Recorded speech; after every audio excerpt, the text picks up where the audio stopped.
1, 2, 3, 4.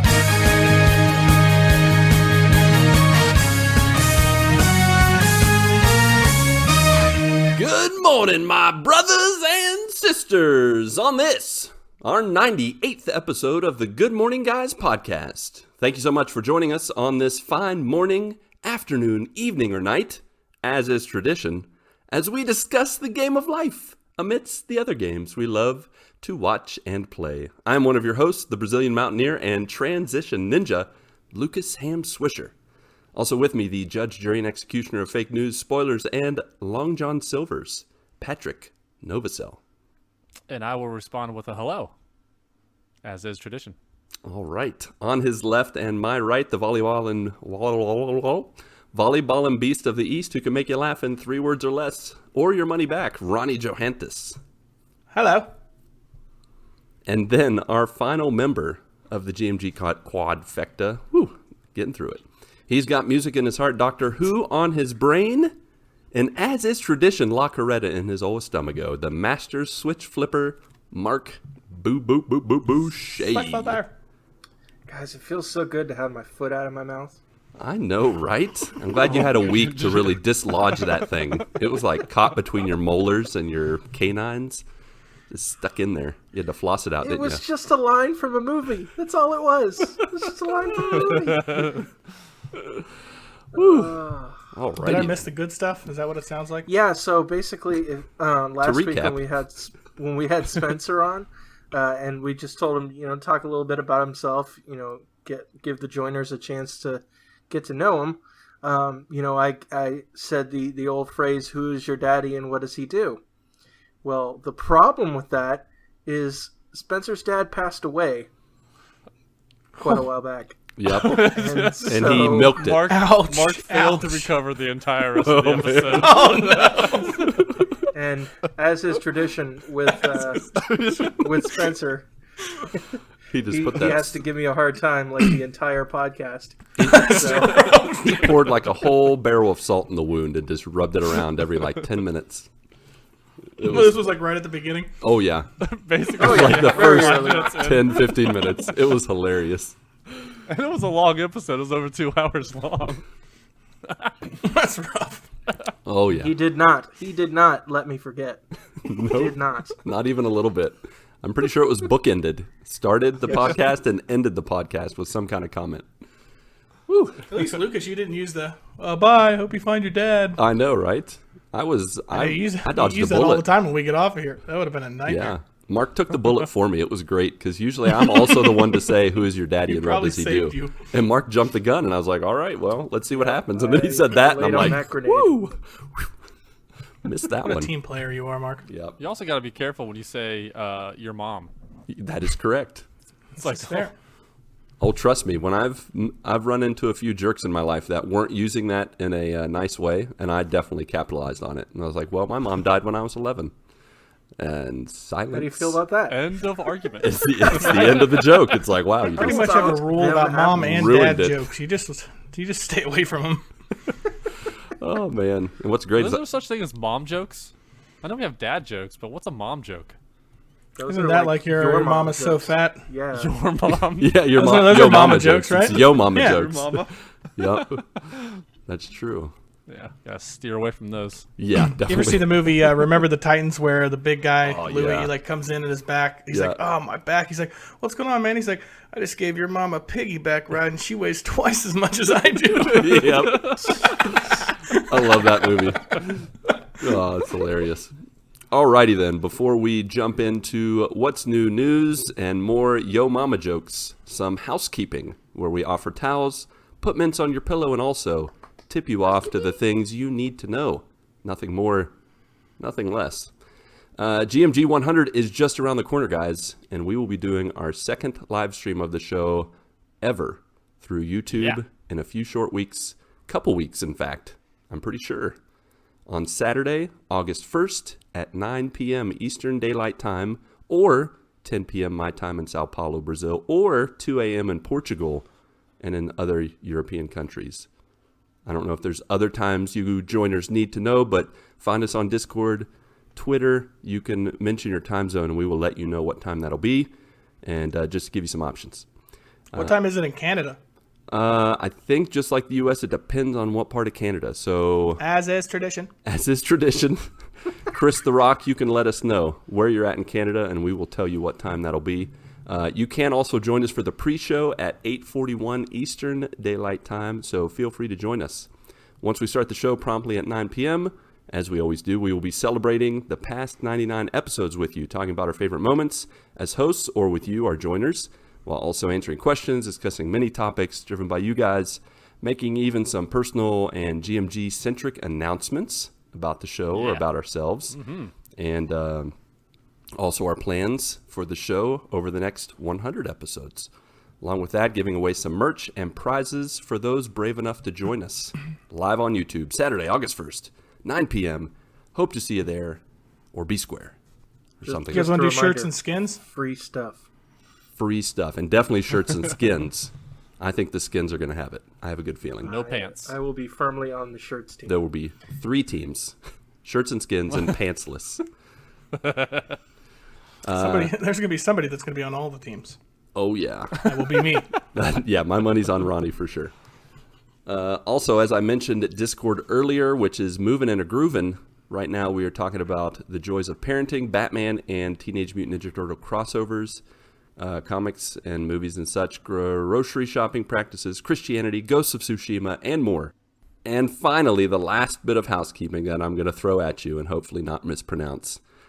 Feel free to rate and review us on podcast services around the globe of your choice. Somehow it helps us reach a wider audience, gives us a much needed feedback to get better and keep doing what we do. We are still currently sitting pretty still after all these weeks at 38 reviews. We have 2 weeks left, and I feel like we can reach 50 by episode 100 in 2 weeks.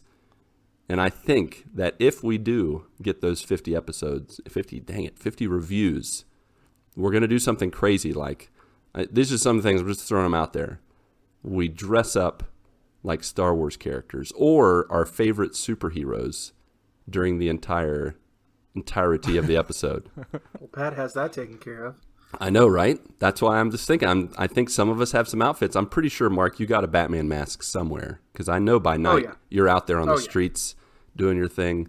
I think even Ronnie. Now, the thing I think Ronnie could do, he could dress up, like any character whatsoever, but also in the background or even in front of him, if he could just turn the Superman movie on and just play it through the entirety, he would end up both hosting episode 100 with us and watching all of Superman, or most of it.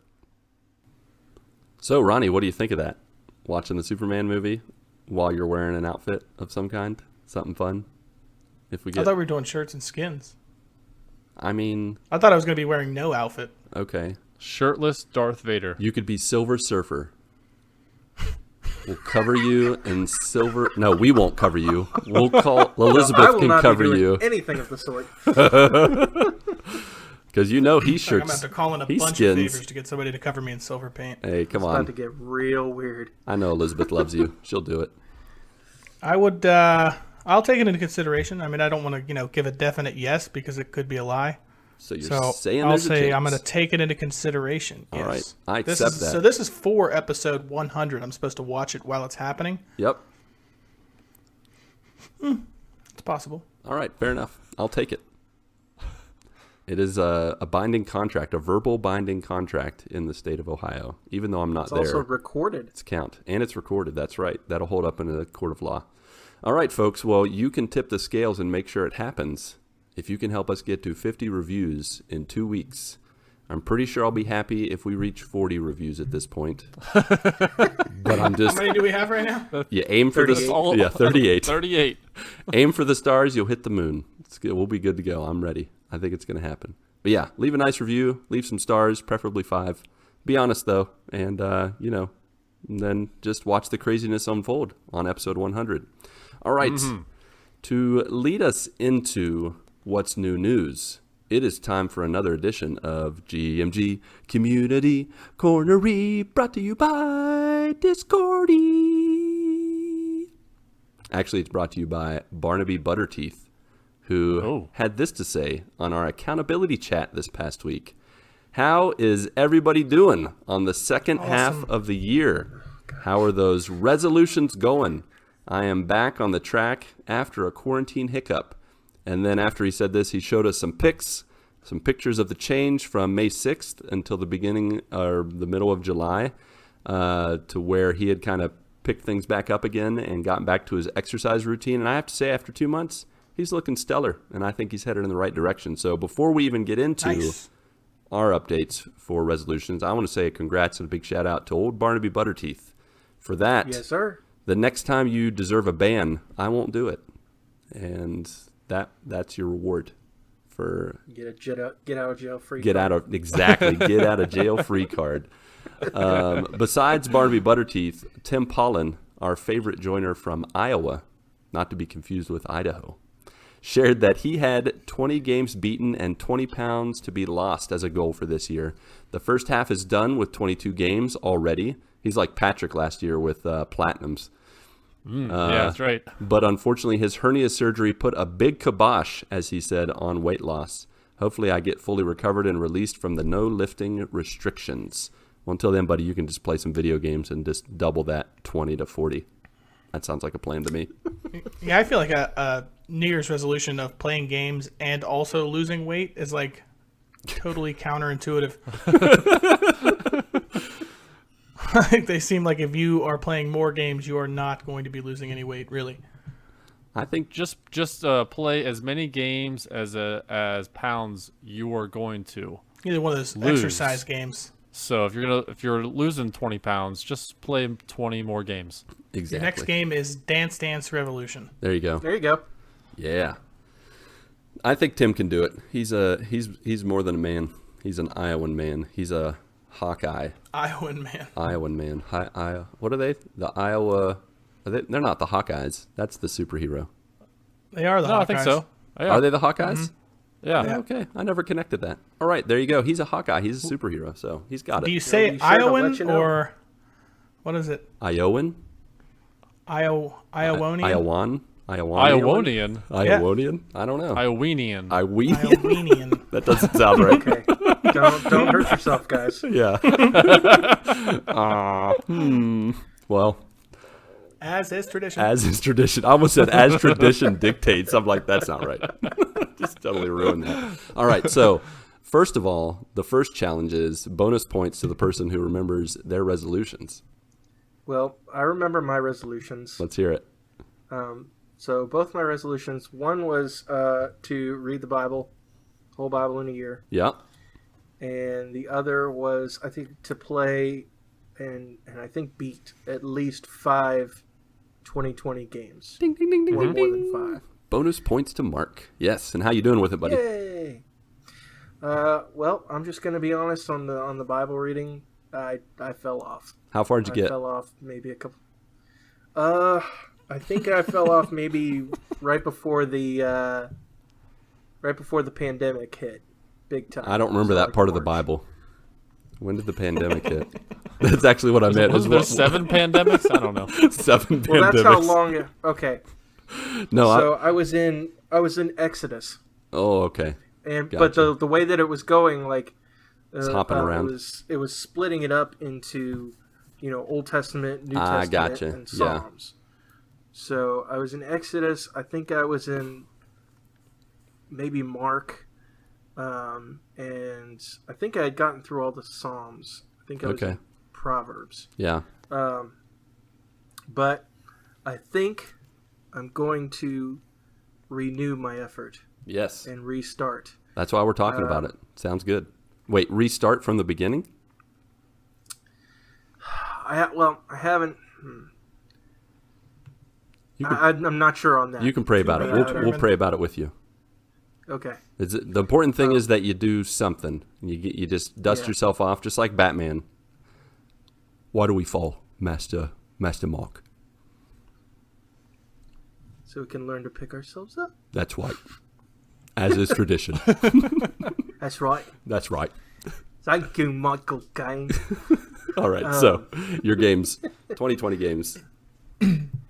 Okay, so right now I think I've played 3 2020 games and beaten them. I think so. Or beaten 2. I have not beaten... I've played Ori and the Will of the Wisps. Yep. I played The Last of Us Part 2. Yep. And I am currently playing Ghost of Tsushima. Ghost of Tsushima. Yes. So that's 2.5. I like it. Yep. Perfect. We'll get more to that in the updates, but 2020 is kind of making it difficult for me to actually carry out this. Yeah, this isn't it bizarre how the quarantine hits? Like, I know for you never really got a true quarantine, but even still, I know for me, I got a true quarantine for 4 months, and it's been really hard to get stuff done. So yeah. No, we're not here to judge. We're here to encourage, and kind of like Barnaby Butterteeth wanted us to do, to just renew those resolutions. So I still think you can do it, buddy, or you can make a good dent, and you can say, you know what, I got further in 2020 than I got in 2019, and then just keep at it. Well, I can already say I did that. Yeah, for sure. Good. But I'm gonna renew my efforts. Awesome. Patrick, how you doing with your resolutions, buddy? From what I remember, I don't know if they're all video games. I can't remember, but it was pretty much beat 12 games with Clark. Yeah. Where you play at? a Final Fantasy game. Oh yeah, go ahead and just list them. Witcher 3. Yep. I don't know if I had anything else. You had stream all the games. Yeah, I've done zero streaming. Killing it. I did stream. No. I did stream Unicorn Princess. Yes, you did. So there was one. And that's a big hit on YouTube. So that was an good underdog. job. I think that's our number 2 YouTube hit under Justine Huxley in our top 10 YouTube videos. It's I think it's number 3 all time. Red Dead Redemption, the ending. Oh, does is it? Number 2. I meant this year. Sorry, for this year. Oh, okay. It has. Yeah, this year. Unicorn Princess has 38. 38 views. What? Woo! Views. Oh. What? That's it? Yeah. Oh. Okay. Yeah. Sorry. I thought it was more than That's that. this year. Just this year. Okay. I can't remember when you did it. Just so. this year. Yeah, Gotcha. just this year. Yeah. It's not a popular game. With Clark, I think we've beaten 8 games together. All right. Good. So over halfway. we're ahead of the curve. Yeah. Yeah. We've played a ton of Minecraft Dungeons. That's pretty much all we've been playing together. And Ronnie, so it was a week and a half ago, Clark and I beat Minecraft Dungeons on Apocalypse difficulty on the hardest setting. So for Lucas and Mark and the listeners, in Minecraft Dungeons, you have 3 difficulty settings. And when you're so it goes default, adventure, and apocalypse. When you're leveling up within that difficulty, you can set your difficulty for each level. It's like a secondary difficulty, so a range, yeah. So say you're level 50. You can play a level between there's like a recommended level setting for levels between like 45 and 50, and then there's a level set for like 51 to 60 and so forth until you get to level 100. And we got to level 100 and we beat the last boss on Apocalypse difficulty. Congrats. I cannot believe I cannot believe that Clark was able to hang on Apocalypse difficulty. It was a good time. Really good time. Gamer. That's right. Yeah. So it's funny. We did the same thing last week. We finally finished on Apocalypse difficulty. Now, we kind of like just flew through the game. Like I didn't get to like level 100 like with my character or anything. Yeah. I think my character got into the high 70s or 80s. And I wouldn't say we cheated because we didn't necessarily cheat, but in the final level, I got Elizabeth and my buddy Justin to play. So we all 3 went in to try and beat it, and we ended up actually like getting it. Nice. But man, it was rough. That last level was really hard. You did it. That last level on Apocalypse difficulty, you get hit with those beams or those purple fire, Yeah, you're dead immediately.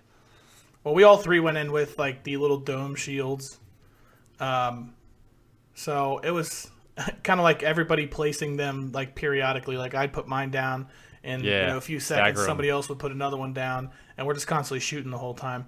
But It was rough. Actually, it was harder for us in those to get through like all those like stone golems. Oh my like gosh, throughout the that redstone level. golems? Yeah, because they do so much damage. Like that you can only take basically a hit and a half. If you take one hit, the next time they get you, like you're dead. Mm-hmm. But it was a lot harder because they didn't. I mean, you didn't do very much damage to them. Like they had so much health. Well, what Clark and I found out is one of the enchantments you can do with your armor is every time you use a potion, you drop 3 food items. Yep. That was amazing. I started using that towards the end too, actually. Like the whole time I was playing that game, and I was like, man, that enchantment, that sounds like a piece of crap. It's like the best one.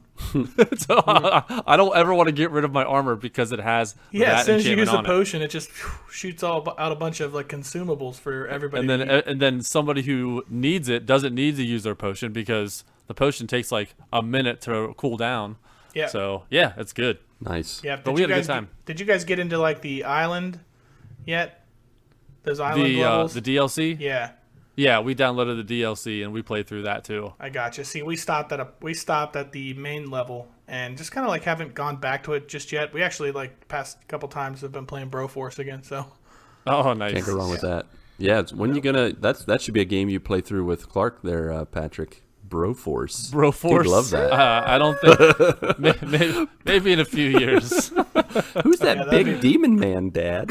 That'd be pretty rough. It's the devil, son. We're gonna destroy him right here. I'm not too good at that game. We went up in difficulty in Broforce, and that is crazy. Like we're about to beat it on the next level up, like difficulty, but it's rough. I mean, it is. That's hard. Like, that game gets crazy anyway. So yeah. Have you ever played that with 4 players? Yes. Like couch co-op? I'm pretty sure we've played online with 4. We've done it with 4. It is a mess. Yeah. With 4 it's a madhouse. You can't get it anywhere. No. You don't know who is what. Alive. Yeah. As soon as the level starts, I'm like, I don't know where I am. There's too many explosions. Yeah. That's why you just mash the button. Somebody gets like a rocket launcher and everything's exploding. Yeah. And then I'm like, how did I die? I don't know how I died. Well, you're going to have to find 4 more games to complete your resolution for this year with Clark, but I think you'll do it. Yes. We just got Paper Mario today. Ooh, nice. So that's our next one. That's going to be fun. Very nice. Yeah. And then you actually beat 2 Final Fantasy games. Your resolution was to beat Final Fantasy 15, but you went ahead and you beat 2 Final Fantasies, which is kudos for that. That's crazy, yeah. I never played one before, and I beat 2 in the same year. So now you just have Witcher 3 is the big one that you have some time to tackle, but you probably want to get into it before the leaves change.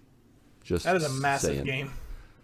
Yeah, it's so as soon as I beat Ghost of Tsushima, I will have like pretty much a month to play through Witcher 3 because the new Avengers game comes out in September. I think you can do it. And I'm going to be playing that. I think you can do it. If you can dedicate yourself and power through, I think you'll really enjoy it once you get into the game because the stories are pretty fascinating, and you do like stories. Witcher? Yeah. I think the stories are pretty interesting. It looked a lot like basically a Skyrim type game. Yeah. Like almost like identical, the landscape and stuff. Very RPG-y. Yeah, very open. Yeah. Yeah. So I believe in you. The other one that was kind of an unofficial resolution was to trick Ronnie into watching Superman. We're all working together to do that. So, yeah. Oh yeah, dang! I totally fell off. You'll get there. On that. Yeah, you're supposed to send him a minute clips like every day. Yeah, well, you'll get there. There's still time. All right, Ronnie, you're supposed to beat a game with Patrick. Huh. How about that? Whoops. I totally did not remember that one. Either. Honestly, Lucas could have written anything down. I would have never remembered what it was. They're like, oh, I was supposed to go visit Canada. No, we could still do that. Yeah. That'd be easy. Totally do it. We could tear through something. We could tear through something in one weekend, probably. There you go. Oh, yeah. The last time we played together was Not Another Zombie Defense. Yeah.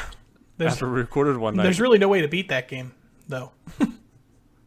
It's just endless. keep fighting zombies. Dang it! Let's not pick an endless game. Yeah, this Yes. time. I don't think there's any. Don't pick an endless game, for sure. You also have. I had kind of cornered you into finishing the last 6 MCU movies that you haven't watched yet.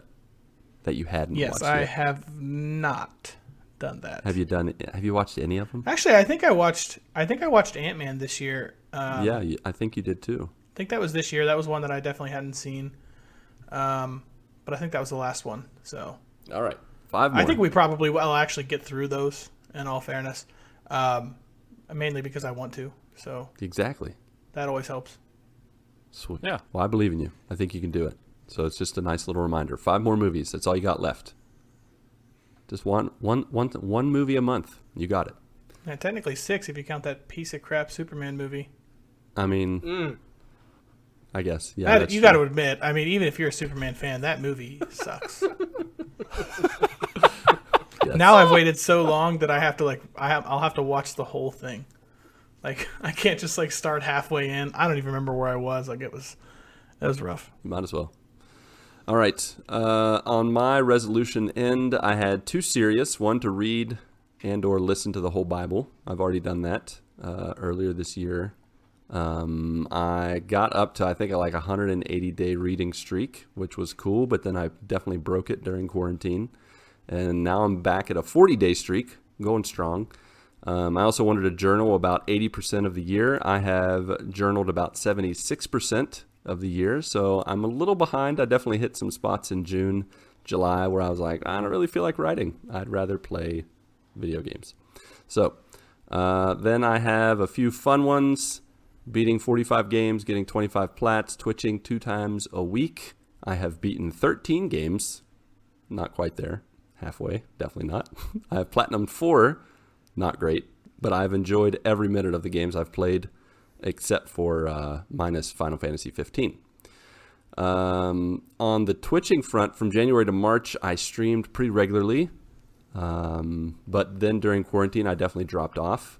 Until the end of June, when surprisingly, as I've told you guys, Twitch rose from the ashes, and now after 1 month, I have on average done about 5 days a week, 2 hours of streaming every morning from around 6 to 8 a.m. Usually my viewers are from Europe, which is pretty cool. I usually, on average during this month, I've had about 3 viewers per session, not a lot, but usually I've had 1 or 2 people who have been have chatted with me and stuff, which has been cool. Now it's closer to about 5 people on average per session or whatever. But I'm not even close to becoming a partner. You have to have an average of 75 people per session. That's not happening anytime soon. Yeah. No, I'm good with affiliate. That's a big number. I don't even really care about, getting big, quote unquote. I really just want to have conversations with people, connect with people. Like I said, I've had people from Germany, Denmark, Scotland. Shout out to Prime, Stupidly Epic, who joins me most mornings. In Portugal, Hafa has joined me a lot. And of course, people in the U.S. who have gotten up early, either before work or during work, have connected with me. We've talked about video games, God, religion, more video games, faith, all while fighting aliens on XCOM and rocking it on Dead Cells. It's been really fun. I've really enjoyed it. If you are up and about between 6 and 8 a.m., you can visit me at twitch.tv/MrPastorHam. The point is not to become a full-time streamer. I just want to cultivate conversation, kind of like what we're doing here. So just joining in and hanging out. And it's pretty fun. So, cool. Yeah. Besides that, the last thing we had, thanks to Barnaby Butterteeth, he also had movies for us to watch that he asked us a question on episode 67. I need to watch Ready to Rumble. I have not watched it yet. Patrick already watched The Shining. Mark needs to watch The Godfather. I have not watched that yet. Kristen needs to watch The Sandlot. She doesn't know it, but she agreed to watch The Sandlot. Speaking of Sandlot, so I just watched Sandlot Heading Home. What's that? With, I think it's the 3rd movie. There's a 3rd movie? Wait, there's a second movie? It's on Disney Plus. Oh, gosh. It's on Disney Plus, and it is Benny the Jet Rodriguez is the coach of the LA Dodgers. Oh, okay, cool. And Luke Perry Oh, is gosh. the best player in the MLB. What is this from? The late 90s? Isn't that where the first one, like the first Sandlot movie ends with? Oh no, it was Benny the Jet Spoilers. as a player. As a player. Spoilers. Yeah. Right. Mm-hmm. Yeah, with Yeah. his mustache. but- That mustache was awful that he had at the end of that movie. He still has the mustache Does he? and Gross. heading home. Yeah, so I'm not gross. entirely sure it's the same guy. I don't know. I Same wasn't, gross mustache. I didn't care to look it up. But yeah, Luke Perry, he gets hit in the head by a fastball, and it knocks him back to when he was a kid, to when he gosh. played on the same Sandlot. Time travel. And we watched it, and it's a made for TV kind of movie, Right. but it really wasn't that bad. Okay. It doesn't compare. It pales in comparison to to the OG. the original Sandlot. Yeah. But it wasn't bad. Cool. So, well, speaking of that, So Mark. check it out on Social Plus. Yeah, we expect a review from Kristen, Mark. So she needs to just pop on the show and give her review of The Sandlot, even if it's If she doesn't watch it soon, she has to watch the trilogy of the Sandlot exactly. movies. Okay, well, Get to it. she's gonna get on that. Ronnie, you still have to watch Superman, and then Elizabeth needs to watch Forrest Gump. Oh, I gotcha. Yep. So just so Write you that know, down, too. those are all the people that somehow, I don't remember how, but all those people agreed to watch those movies in Are 2020. you actually writing it down? Yes, I did. Oh, okay. Sweet. All right.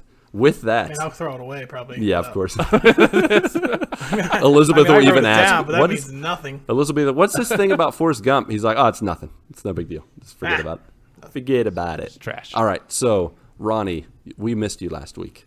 I know it took me like 30 minutes to tell you this, but we missed you. It was really fun. We needed more people to make Mark blush. So now that you're here, why don't you tell us about your week, past 2 weeks if you want, what's been going on, and feel free to make Mark blush, as is tradition. As is tradition. I will. So last week, honestly, I did not do a whole lot. Now that I am back, like in the full swing of volleyball, I play Tuesday, Thursdays, and Fridays. I do the podcast on Monday nights. The Wednesday night is usually my off night. I didn't do much as far as, I guess pretty much anything interesting last week.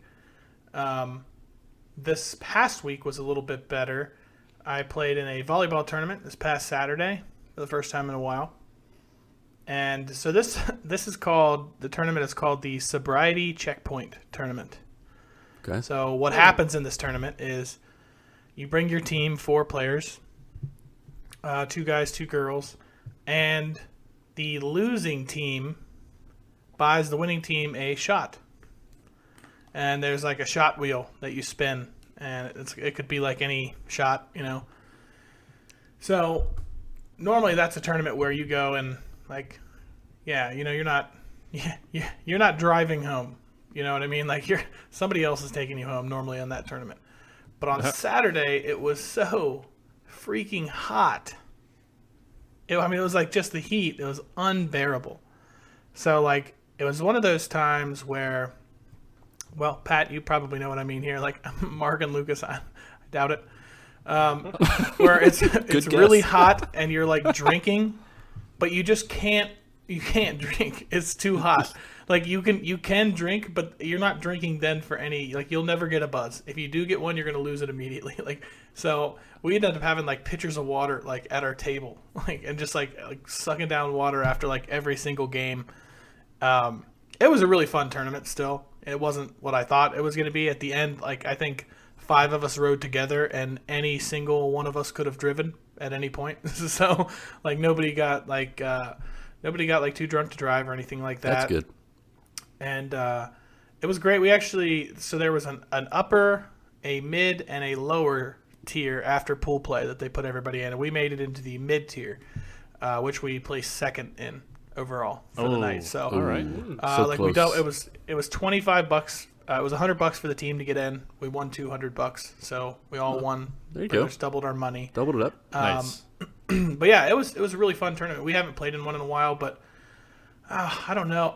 It's one of those things where every time I go and play a tournament now, I'm like, yeah, I'm done with tournaments for a little while again. Yeah. I think I burned myself out over the past couple of years on them. Oh. But we did have a good time, and then we came back to my house and I have a big deck on the back of my house, and we always do a little fire pit. I have it up on the deck, so it was a really perfect night for that. Nice. But that's Ronnie, pretty much it for me. I want to commend you for keeping competitive and doing those kind of tournaments, because I can't even remember the last time I did something competitively. I'm pretty sure it was intramurals in college. And my guys got so mad at me that I was like, you know what? I'm done. This is too competitive. I'm getting too old for this stuff. The funny thing is, I was in a lot better shape before quarantine. Yeah. So when the quarantine hit, like most people, I pretty much did nothing, just played a lot of video games, didn't really move a lot. So now when I go out there, it's like, it's kind of frustrating, right? Because you know where you were before, and then you're like, all right, I'm dying out here. The 30s. So it takes like a while to slowly kind of build that back up. You lose it way faster than you get it. That's for sure. The first couple weeks out on the sand was really, really hard. But yeah, it is like the way that I keep active, really. It's good. I've always hated working out. I am actually going to start working out again to get my cardio back up for volleyball purposes. But yeah, it is a nice way to keep active and also just kind of punish yourself for no reason, really. Of course. It's the way to be. As is tradition. As is tradition. As is tradition. So, Mark, as is tradition, before Patrick goes, why don't you go ahead? I guess I will, as is tradition. Great.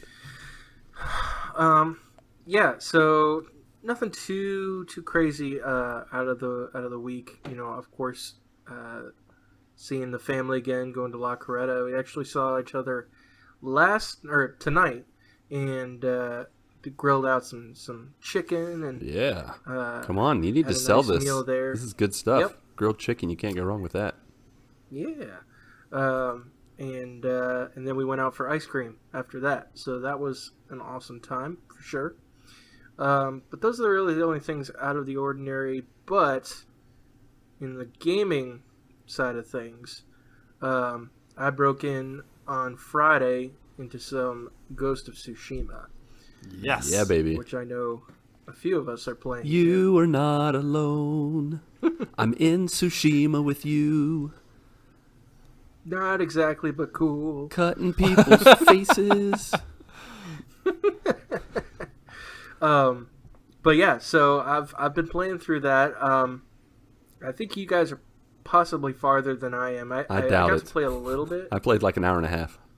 Oh, okay, I haven't played much of it either. Patrick is definitely further than you and me together, like combined.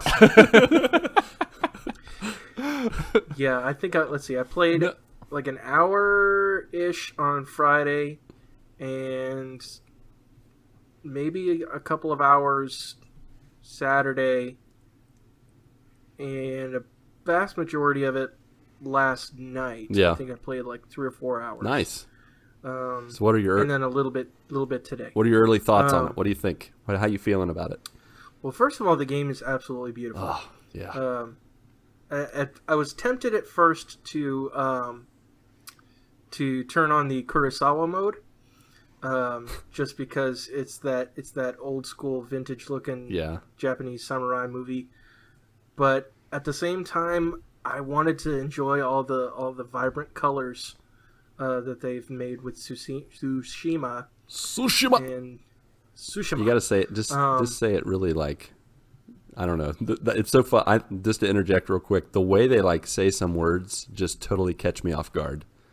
Yeah. Like what I want to know real quick. What did you guys name your horses? Kage. Kage. Me too. No way. The black was it the black horse? Yes.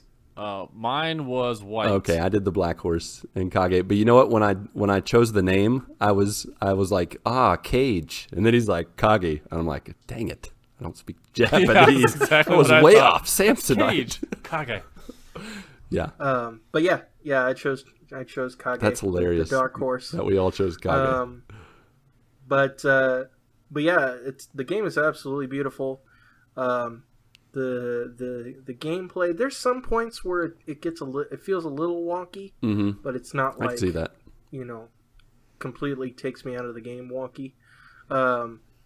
There's a lot of different moves and abilities that you can sort of customize your character for. Yeah.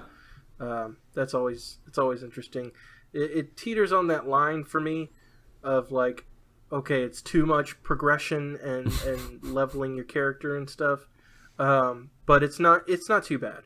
I'm understanding it, and the one thing that I am noticing is I think my vanilla PS4 is having a little trouble. With it. Is it chugging jet engine? It's sometimes like some frames start to drop. Oh, okay. Yeah. Oh no, really? Yeah. So I think obviously on a PS4 Pro this thing would probably be absolutely amazing, but and it's still quite beautiful to look at, but yeah, I think sometimes it's like whoa, hold on a minute. Whoa, easy. Whoa, Kage. As is tradition. Whoa. But yeah, I mean, I'm very much enjoying the game so far. And this game basically makes me feel like I'm becoming more and more ADHD. Yeah. Because I'll start going in one direction, and I'm like, ooh, pretty bird, gotta follow the pretty bird. Now, Ronnie, the we're talking about Ghost of Tsushima. Basically, it is Red Dead Redemption in Japan, like feudal Japan. And you're a samurai. You're a samurai. You're going around. You're doing missions, and there's always side missions. There's always marks on the map. You're like, oh, okay, like in Red Dead Redemption, something was like yellow, or like a question mark, or go here. Yeah. You don't know what's over there. You just go over there just to explore.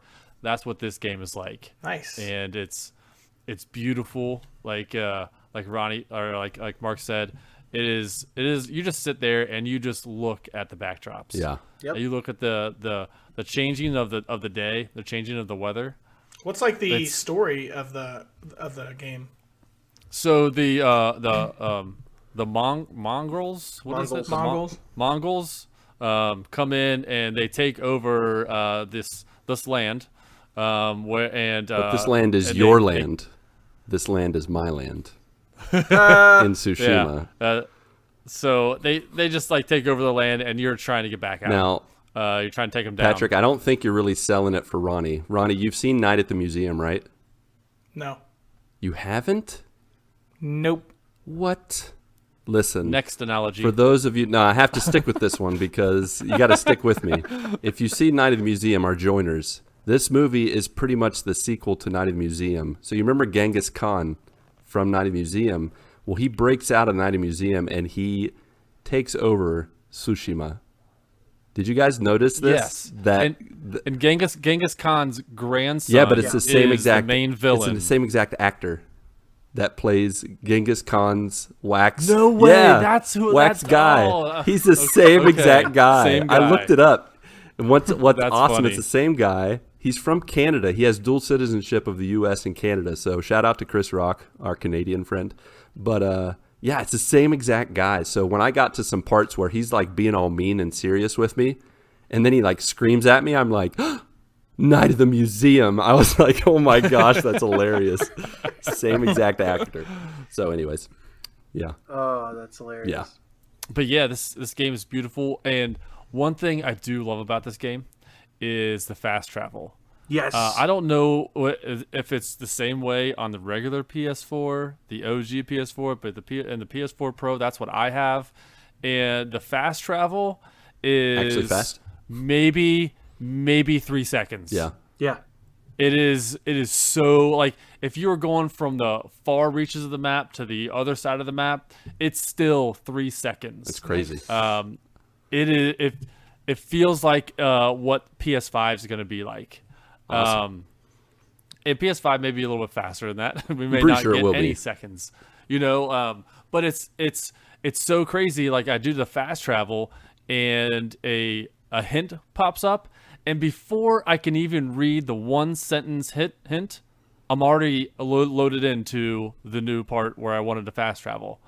It is so quick, and it keeps me in the game. Yeah, I think they said for PS5 that it'll actually travel you before you even press the button. Like, it's so fast, it knows where you want to go. And it'll be like, Alexa will be like, this is where you wanted to go. You're welcome. And you'll just be there. Oh my gosh, it is. How did she know? But yeah, I played a little bit more than you guys. Yeah, just a little bit.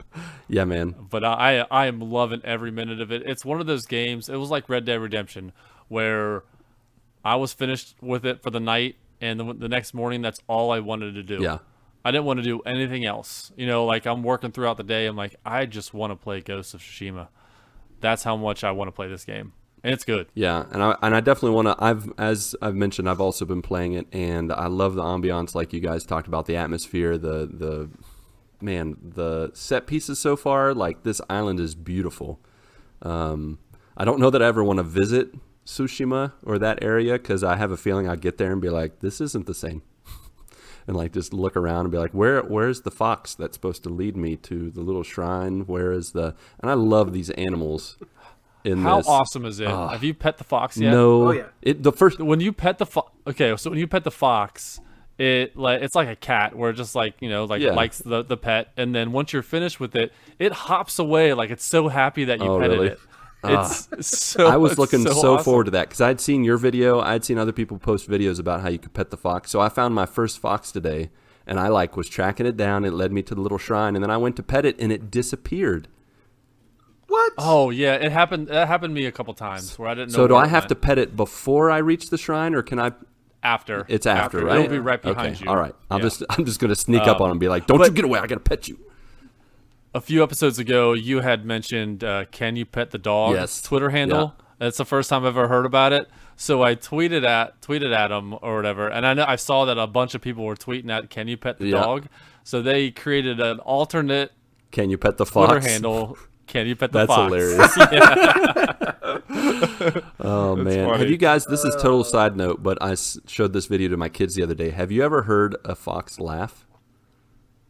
Yes. Oh, my gosh. It sounds like a little child, just like, like they laugh, I guess more like Elmo. Now that I did it, but it's crazy laugh. They laugh crazy. So, yeah, I love all the animals. It has some flashbacks in the game of, Jen's life, of the main story. And I'm already all in with Jen. Like, he is so cool.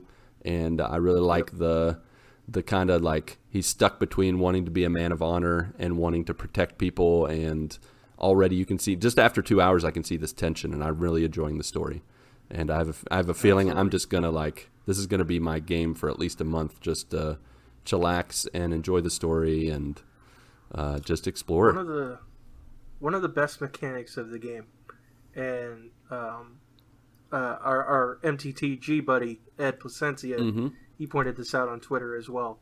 The wind is I think the best mechanic. You know how set a waypoint and you'll see a little line appear, and you just got to follow that little line. Or zip line like in Division 2. Yes. The orange zip line. Well, in this case, it integrates that kind of element naturally into the game with the wind, where you just flick the control pad, the trackpad, or whatever you want to call it, and the wind blows.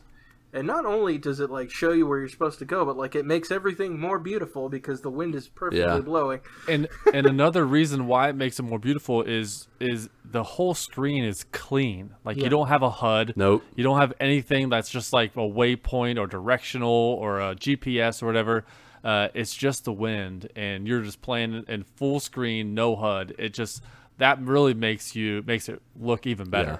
I mean, that does remind me, Mark, just real quick, you mentioned the Kurosawa mode, and I actually did that the first 15 minutes. And I knew the game was beautiful, so I felt like the black and white really it just dulled the scenery and the whole look of the game. And then the Japanese, I couldn't do it. I was trying to look around and really enjoy it, but then I had to read the letters for the subtitles, and I was like, I can't do this. I got to listen to the English. Yeah, I'm the same way with you. Is I started off with the Japanese because I wanted to play in Japanese. I tried the Kurosawa mode, but I wanted to be able to see the lush environments. So I turned that back on to normal. But with the Japanese, I started with it, and with when I'm doing like the story missions, it was kind of hard to read and follow along because the game is just so It really beautiful. is. Like I didn't want to focus my eyes on the letters and the words rather than what's going on screen. Here's what threw me off about that, and it's not so much me having to read it. They turn, if you turn that on, of course all the characters are speaking in Japanese, but their mouths are mouthing the English. Yeah, Yeah, I'd heard that. text. Yep. Yeah. And so that just kind of threw me off. Like that's like that's inverted, weird. inverted of what Yeah. what was originally where they would dub it in English and they would be moving their mouths like, "Hello, how are you?" And like, yeah. Now it's opposite. What I've been doing is if I'm doing a story mission, I'll have English, so it does that, syncing of the audio and the mouths. Yeah. But when I am just exploring and having it in Japanese, it's just so much better. Yeah. You don't have to worry about that. They don't focus on the mouths when you're doing just random side quests and things like that. Yeah. Because it doesn't like get into that cinematic mode. It just does like the in-game cut where it's just like they don't really move their mouths anyways. Right. Yeah. Gotcha. Yeah. Well, besides Ghosts of Tsushima, Patrick, Yeah. what else you've been playing? Anything good? Or what else you and your family been doing? Yeah, I just got my first day back to work in the past 9 days. Oh, that's right. So I had a nice 9-day Brazilian There weekend. you go. It was Get it done. That's what I like to hear. Yeah. So we did a ton of stuff. We went to Kings Island, and Kings Island is open, but when we got there like 10:30 in the morning, and we left about 2:30. So we were there for about 4 hours, and there weren't many people there. One of the things with Kings Island now is you have to wear a mask 100% of the time. The only times that you can take it off is if you are on one of the 3 water rides, or if you are eating, or if you want to take a rest. And there's like rest stations where you can just sit down on a bench and take off your mask because it was stupid hot. It was like 90 degrees, and having that hot air just constantly on your mouth and your face, it was hard. But we had the kids with us, and we all had our masks on the entire time. The kids never complained. There's a bunch of workers there that all have masks on, and you're required to take a mask. And if you don't have your mask on at a particular area, they'll either ask you to put it on or ask you to leave. Yeah. Like they'll kick you out of the park because it's obvious fooling around. that you need to be wearing a mask, right? But yeah, so we did Kings Island. We went to a beach about 40 minutes away at some lake, some park. So we did that. Had a daddy-daughter day. We had family come in from Colorado, so we went canoeing over the weekend. We had a 50th wedding anniversary for Mel's aunt and uncle. We had a ton of stuff going on this past week. Nice. Busy. And then we had Clark's birthday party, so he's going to be turning 6 on the 22nd. So Finally. This past yeah, I know he's 5 years old, beating Minecraft dungeons on Apocalypse difficulty. Can't wait till see what he's doing when he's 10. That kid's going to be a Dark Souls kid. Yeah, he'll be playing those games by himself. That's not my kind of game. You're out. Yeah. But we had a nice week. It was exhausting, but yeah, it was good. And it's weird because I'm kind of happy I'm back at work because it was just nonstop. We have plans all the time. It was just nice today just to sit behind a desk and just work. and not have to worry about going places and entertaining people and things like that. So, yeah, a lot of stuff going on. Sweet. Well, like you, Patrick, I also went out and went to work this past week. For the first time in about 140 days, I broke quarantine, and about 5 days this week went out. Last Sunday, about a week and a day ago, we had our first in-person church service where we were at 30% capacity, and everybody wore a mask. You had to register, get like an online ticket. They didn't check it or anything, but they still, to keep count of who was going to be there. And let me tell you that singing worship songs or just singing in general with a mask on, not fun and very hard to really get into it. So I did a lot of just closing my eyes and listening to the words and just focusing on breathing and all that jazz. But it was good. It was good to, I will say that we kind of broke the rules in terms of, we all left our masks on, but they said after the service, you're supposed to all leave immediately. And half of us at least stayed for like 40, 45 minutes, talked.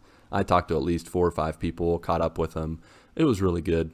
And I just couldn't resist. We kept our distance for the most part. There was one guy that kept like putting his arm around me and like bringing me closer to him. And I was like, come on, man, now we're supposed to be, social distancing. But he's like, man, I just miss you so much. It's like a magnet for Brazilians. Like, I need to hug. Yeah. I need to hug. And I feel it. I'm the same way. I got to hug. I miss human contact with, I hug my parents. No. I hug my kids. I hug my wife a lot. How do you get those confused? Instead of saying my kids, I thought my parents. I have no idea why. They are not the same. But other than that, I did go to the church twice on Wednesday and Friday to just work in the office. It was nice. Only person there was the cleaning guy. So I said hi to him, and we bumped elbows, and that was it. That's the Brazilian thing to do. I don't know why, but everybody bumps elbows. So we have to make sure to sanitize our elbows. Don't you sneeze in your elbow? That's the inside of your elbow. We bump the outside of our elbows. That's different. It would be weird trying to do like the inside. Gross. That sounds gross. Let's touch the inside of our elbow. That's a baseball thing. Is it? Yeah. When you hit a home run, someone's on deck, comes in, you do the old hook. Oh, okay. The overhand hook. Yeah, we don't do that. Yeah, we actually do the bump elbows thing in volleyball right now. A lot of people they don't want to be, giving each other high fives afterwards. So. Yeah, just bump the elbows. That's what we've been doing. So it works. Just make sure you use hand sanitizer on those elbows. I just squirt it on there and rub the elbows together. It works. Yep. And then besides that, on Thursday we went and we had a cookout with my kids' adopted grandparents and the sweet folks that let us live at their house for like 6 months a few years ago when we were in transition from moving to Sao Paulo. And we went to visit them, Steve and Brenda Heap. Went to their house. We grilled out hot dogs, made s'mores. I have not had a fresh s'more, and I can't tell you how long.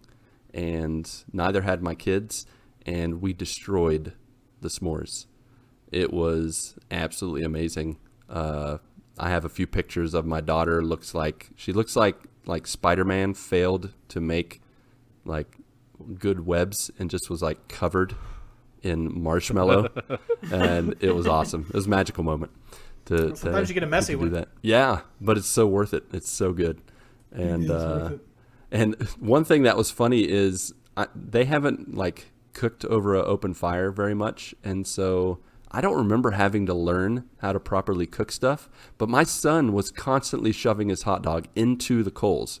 He was so intent on getting it hot that at least twice I had to clean off his hot dog. And I'm like, dude, you've got to stop. He would get it as like close as possible to the coals in order to get it the hottest as possible. And I'm like, it's not necessary, son. And I had to keep correcting him. It was craziness. But they got with the program eventually. It was good times. So we did that. And then that's been my week, like a lot of going out. It's been really weird, really fun. I've had to wear, a mask all the time. I've had to burn my clothes every time I get home, a.k.a. put them in the dirty clothes. That's what my wife and I say we're doing. Make sure to burn your clothes when you get home. Take a shower. Wash off the Rona. Then besides that, beat Last of Us 2. Wow, what a game.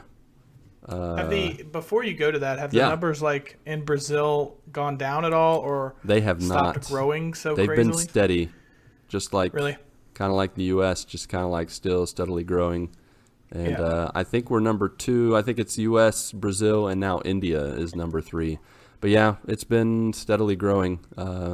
There's not been a lot of good progress with that. No slowing it down. People are trying to find that middle ground. And I think it's kind of like in the U.S., trying to find that middle ground and be responsible and respectful for the most part. Some people are like, I don't care, whatever. But for the most part, I've found here that people are trying to be respectful with each other and trying to be cool. Other people, well, they're doing what they want. And you just can't. Some people, you just can't stop them. And hopefully they don't pay for it later. But yeah, so that's been fun. But like I said, beat Last of Us 2, crazy game, intense. We're definitely going to have a spoiler cast and talk about it. And of course, I was The Last of Us to finish it. But hello. But we will definitely be chatting about that later this week. The last thing I want to share on the video game front, Minecraft Addiction Adventures continues. But we took a little break, actually. We've still continued, but we did not play near as much as we have been in the past weeks.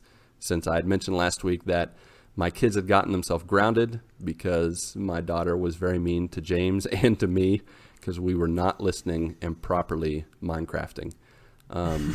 Once the restriction was lowered and we could all play together again, the very first thing that my daughter did was try to burn down the house we've been building for the past couple months. She said, it all started with me realizing that we needed to have a fireplace in one of the living rooms. I was like, Tasha, do you know how to make a fireplace? She's like, yeah, you just surround iron bars around it. And I'm like, that you don't like put it on stone or no, you just put iron bars here. I'll come help you. She comes into the room and it's a completely wooden room. She lights a fire on the wood and surrounds it with the iron bar, and the fire proceeds to consume the house. Like right before our eyes. I'm like, Tasha, what did you do? And she's like, I'm sorry. Help me get some water. And she panicked and she was like so absolutely embarrassed. So embarrassed. It was pretty funny. Speaking of embarrassed, that's our topic of the show. Right, Ronnie?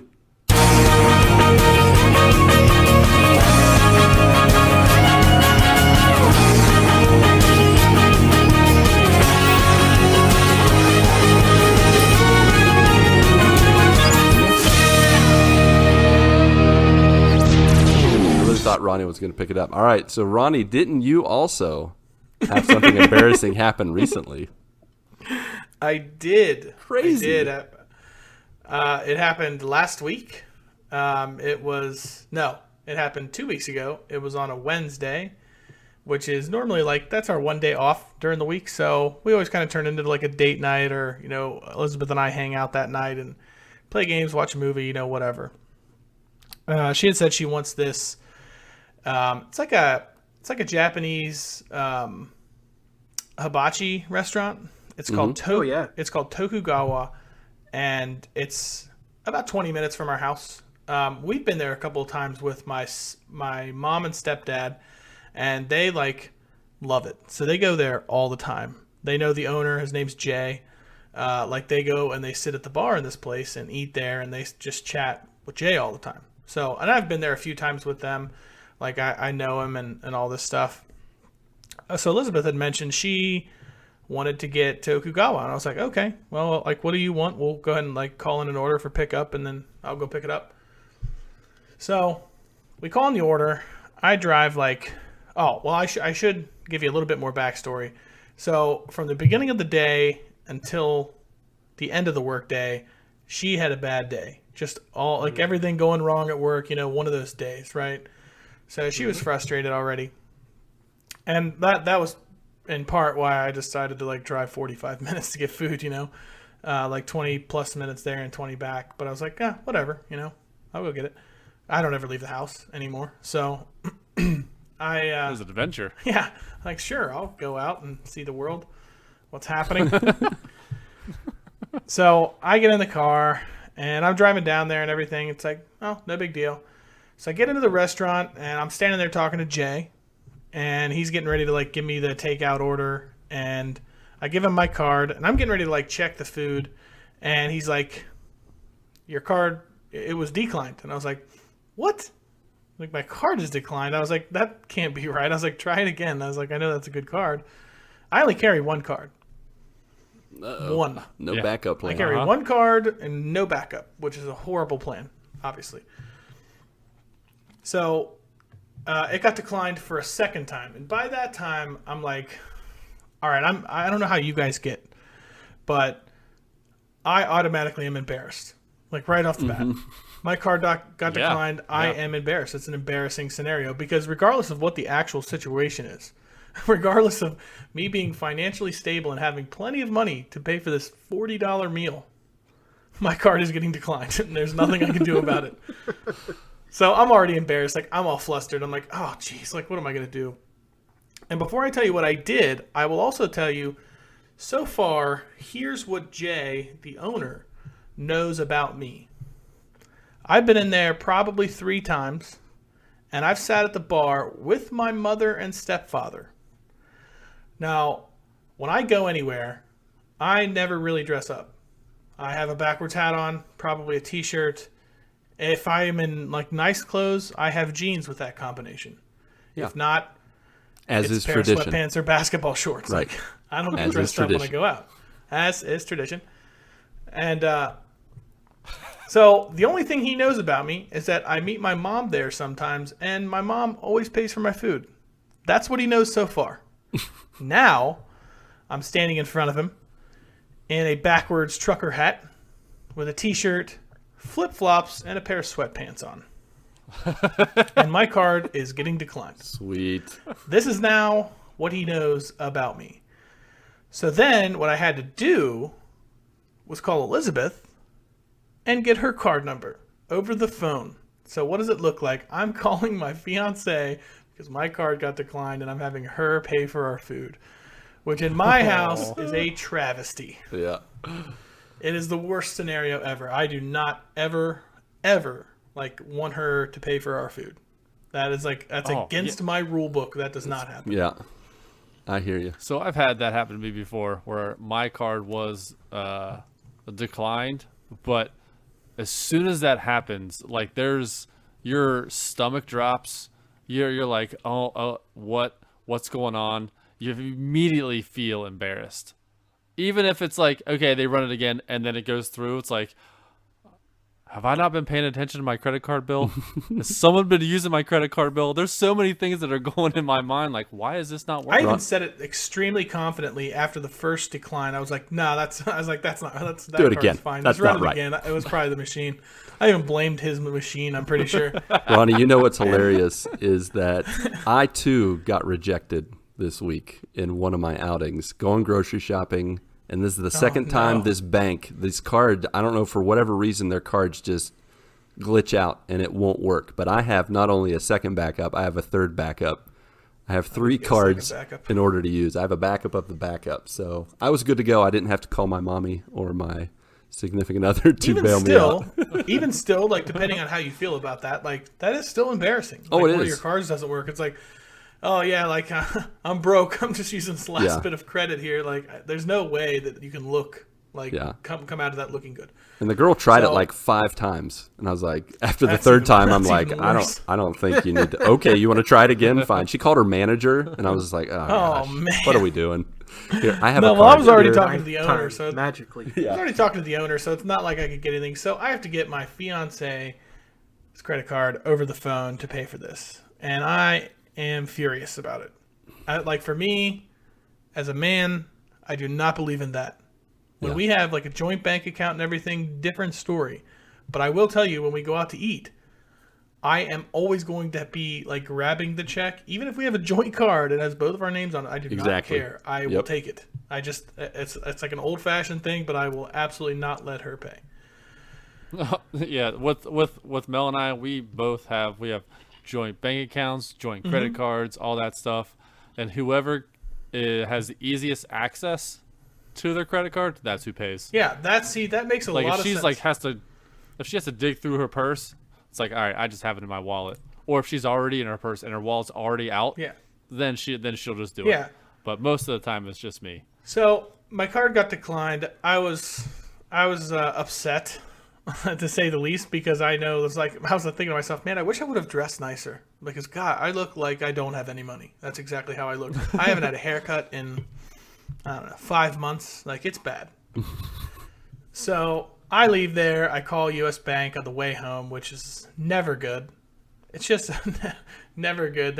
I picked the callback option. You don't lose your place in line. We'll call you back. And it's like, okay, I'll take that because I don't want to listen to your music the whole ride home. No, definitely not. So maybe 10 minutes later, they call me back, only to put me on hold for another 4 minutes, which is infuriating. It's like, wait a minute, why did I just pick this if I'm going to be on hold when you called me back? So I come to find out that I had a new credit card in the mail. They just replaced the same one. They'll send you a new one. And apparently, they activate that. Well, they don't activate it, but they do shut your old card off after they send you a new one, which is the most ridiculous thing I've ever heard. Isn't it? Don't you need to call the number first to activate it before it deactivates your That's card? what I thought. When you activate the new one, the old one is automatically does not work anymore. And that apparently is not how it works. My old card was not working because they sent me a new card. And I was like, is that your guys' standard procedure? And she's like, yep. And I'm like, well, okay. Well, I want to change Thank you for your help. That's convenient for all of your customers. I appreciated that, getting my card declined today. Good. So I finally get home, okay, well, no big deal, right? Just the card is obviously fine. I have a new one sitting there. And I knew I had a new one, too. I just hadn't activated it yet. Sitting on the counter, right? So I get home, and I'm going through the stuff and pulling all the stuff out of the bag. And I realized there was something wrong. I wasn't sure what was in there that was not supposed to be in there and what wasn't in there. And I start pulling out the items, and I realize I have all of my things. And she has not a single thing that she ordered in the order. Oh, gosh. Oh, my gosh. It's like, you have got to be kidding me. I ordered chicken fried rice, and I don't know if you guys ever get those dumplings that are steamed and you dip them in the little brown sauce. They're fantastic. But I had all of my stuff. I even got soup and salad that I didn't even know was coming. It just came with my meal. So I had a king's feast of food for myself. And she got all this other random stuff that I don't even know what it was. Wow. Made her pay. One of them was it looks like a lobster type shell. But the shell was just for decoration, and there was raw meat on the tray, and it's nope, we didn't get that. I don't know what this is, but I don't. It was horrible. So her having a horrible day already, and then me having just a horrible experience. You want to talk about a nightmare of a scenario. For me, and I think I probably speak for all of us guys in this scenario. I would have eaten the lobster shell. I'll take whatever. I would just get my order wrong and get hers right, please. I will eat whatever you give me. It doesn't even matter. As long as her order's fine, I don't care. So that blew up in my face completely. And it wasn't a matter of, do I want to go back? First of all, that's another 45 minutes, and I already left with my tail between my legs out of there. Do you want to show your face So again? I don't. My picture's probably already up on the wall, but don't do business with this guy because he has no money. So I was like, okay, so what else do you want? And she's like, I just have to think about it. And she was frustrated, and she sat down. And I just walked out with a drink and sat down next to her. And she's like, aren't you going to eat? And I was like, no. Nope. She's like, well, I feel better if you just eat. And I was like, well, I wouldn't feel better. I'm not about to eat all of my food that is right in front of you while you have nothing. I was like, I'll just wait until you get food. Before I eat anything. No way am I going to sit down and eat this in front of you. But anyways, so she's like, didn't you check the bag? And I was like, I was going to check the bag. And then my card got declined and threw everything into disarray. Yeah. So, of course, I didn't check it. I was just trying to get out of there. I would have paid $100 just to leave the restaurant. With what? I couldn't pay anything. I had no money. In flesh? And a lot of times, like since COVID, I haven't had like any cash at all. Like normally I will have cash if I'm like going out and stuff, like, but I haven't left the house. I have no cash, no backup, anything. It's like, this is the worst experience. And then I was basically embarrassed again when I got home, when I brought home pretty much all the wrong things. And yeah, that was where the embarrassing moments idea hatched. There it is. Embarrassing moments. Embarrassing. Especially when you inflict it on yourself over and over again. And you drag down your significant other. Shot in the foot twice. Just a repeated embarrassing beatdown. Yeah. Yeah. So now how do we transition now? And that's our show topic. There it is. Man.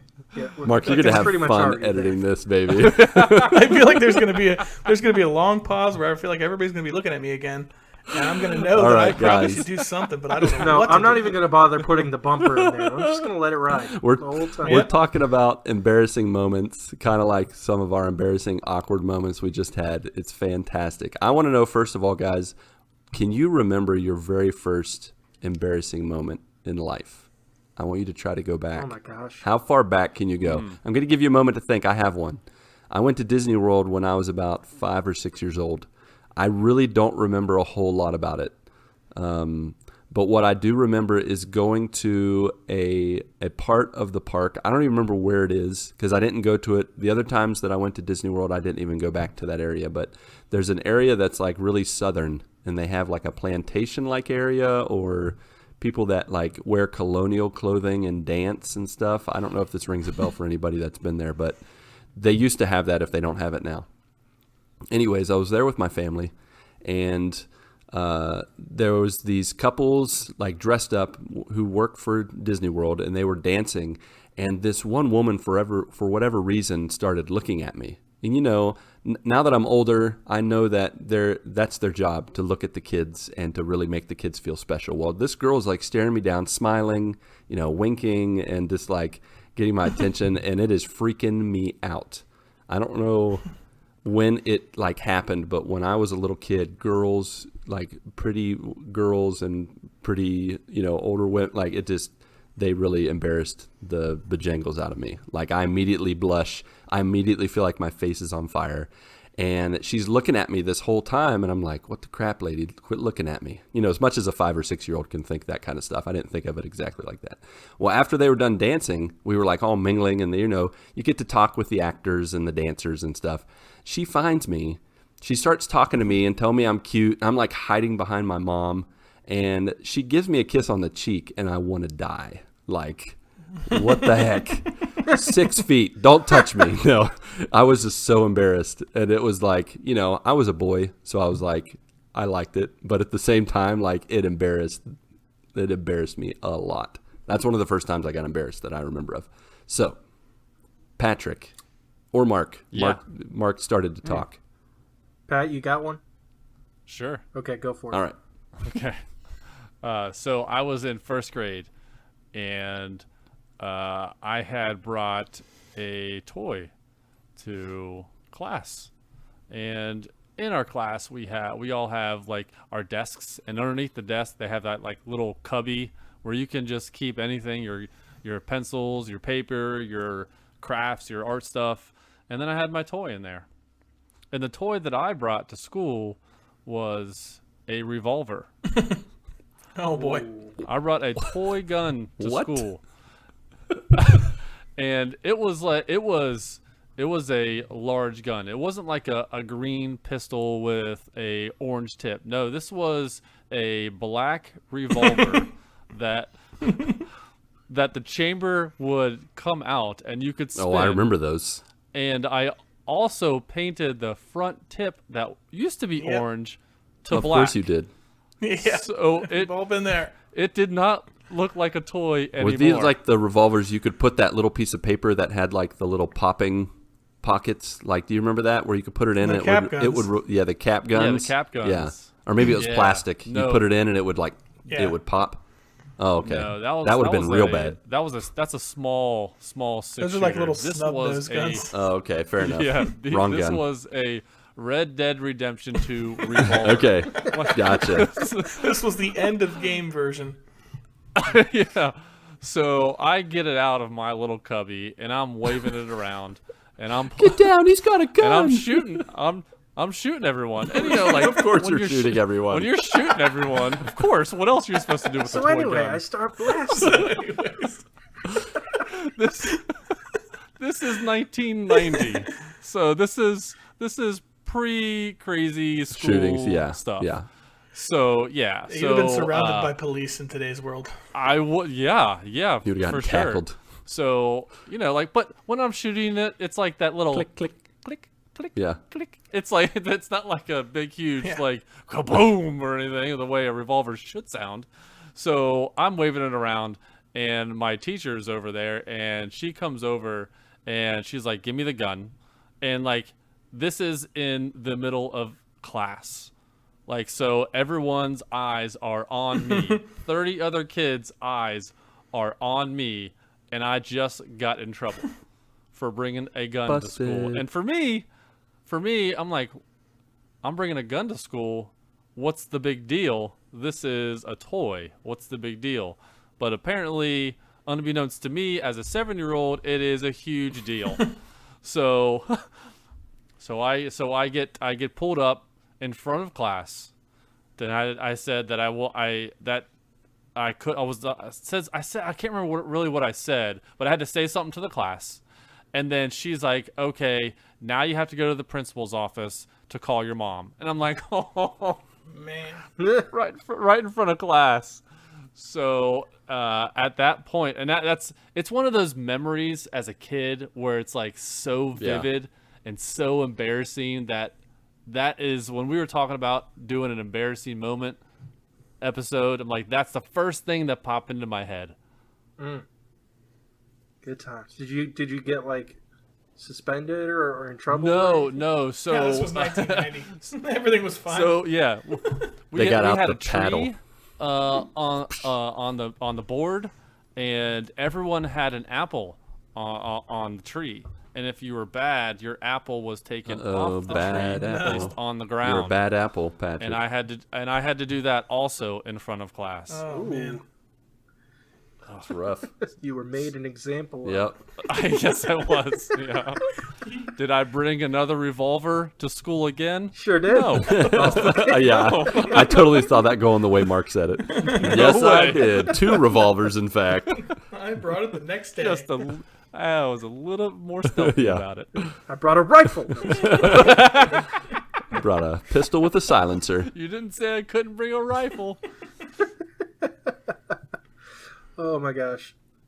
Okay, so earliest one I can think of it's pretty straightforward.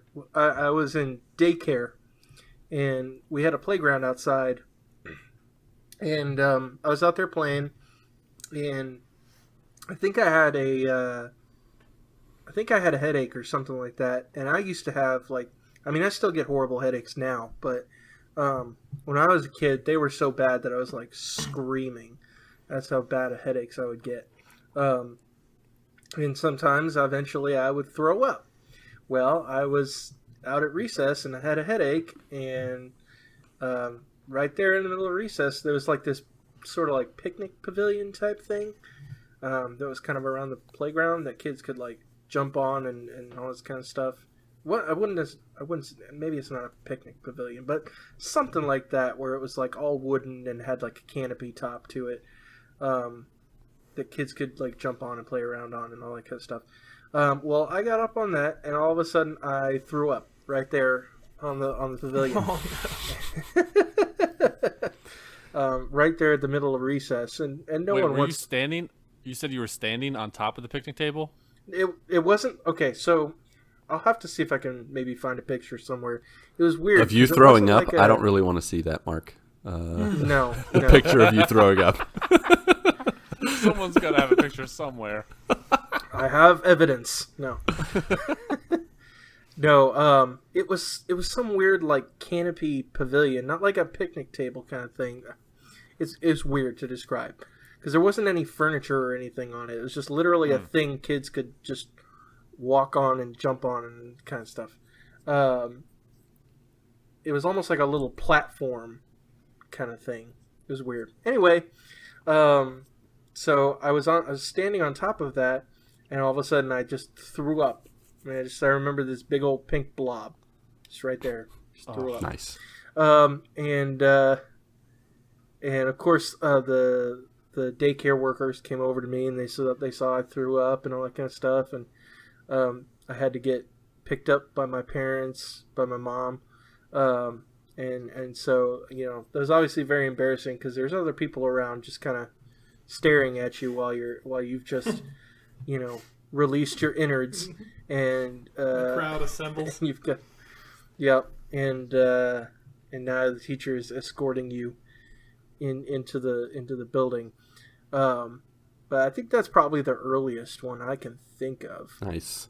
Well, in just to keep with the theme, I also have a throwing up story, except I was much older. It was in 2007, I think. It was the last year I lived in Ohio.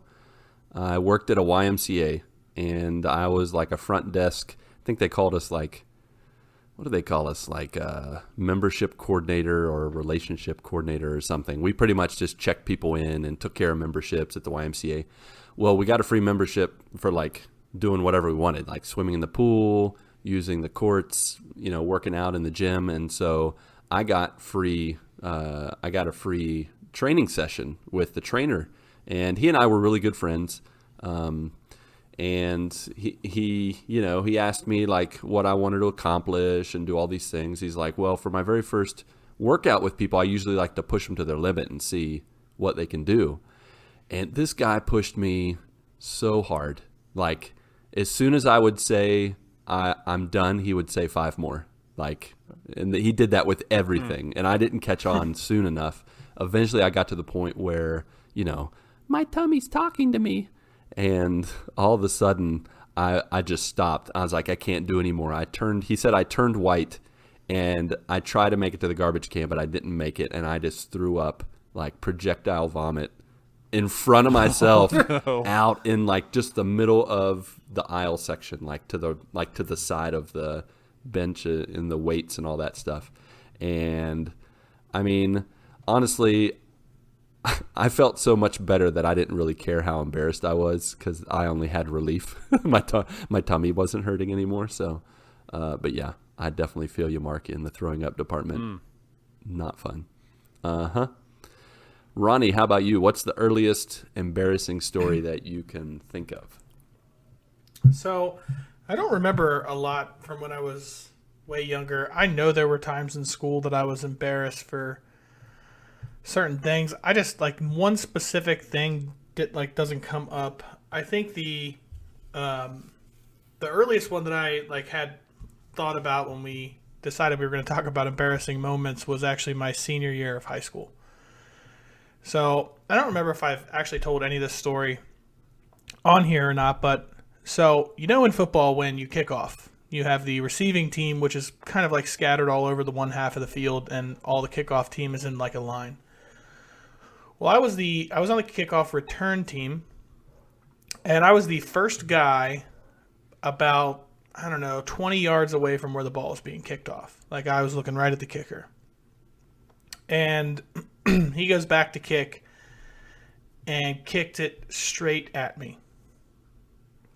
Obviously, he missed the kick. He was targeting Obviously, you. he probably, I think he actually missed the kick because he wanted to kick it down the field. But the ball hit me right in the chest. And the ball was so fast that I tried to catch it, but when I watched the video the next day, when, the coaches and the entire team laughingly watched the video the next day, Of course. my reaction, the ball hit me, and then 10 seconds later, I tried to catch it. It was that fast. It was the most uncoordinated looking thing ever, right? And it happened it was Friday night, right? Football night.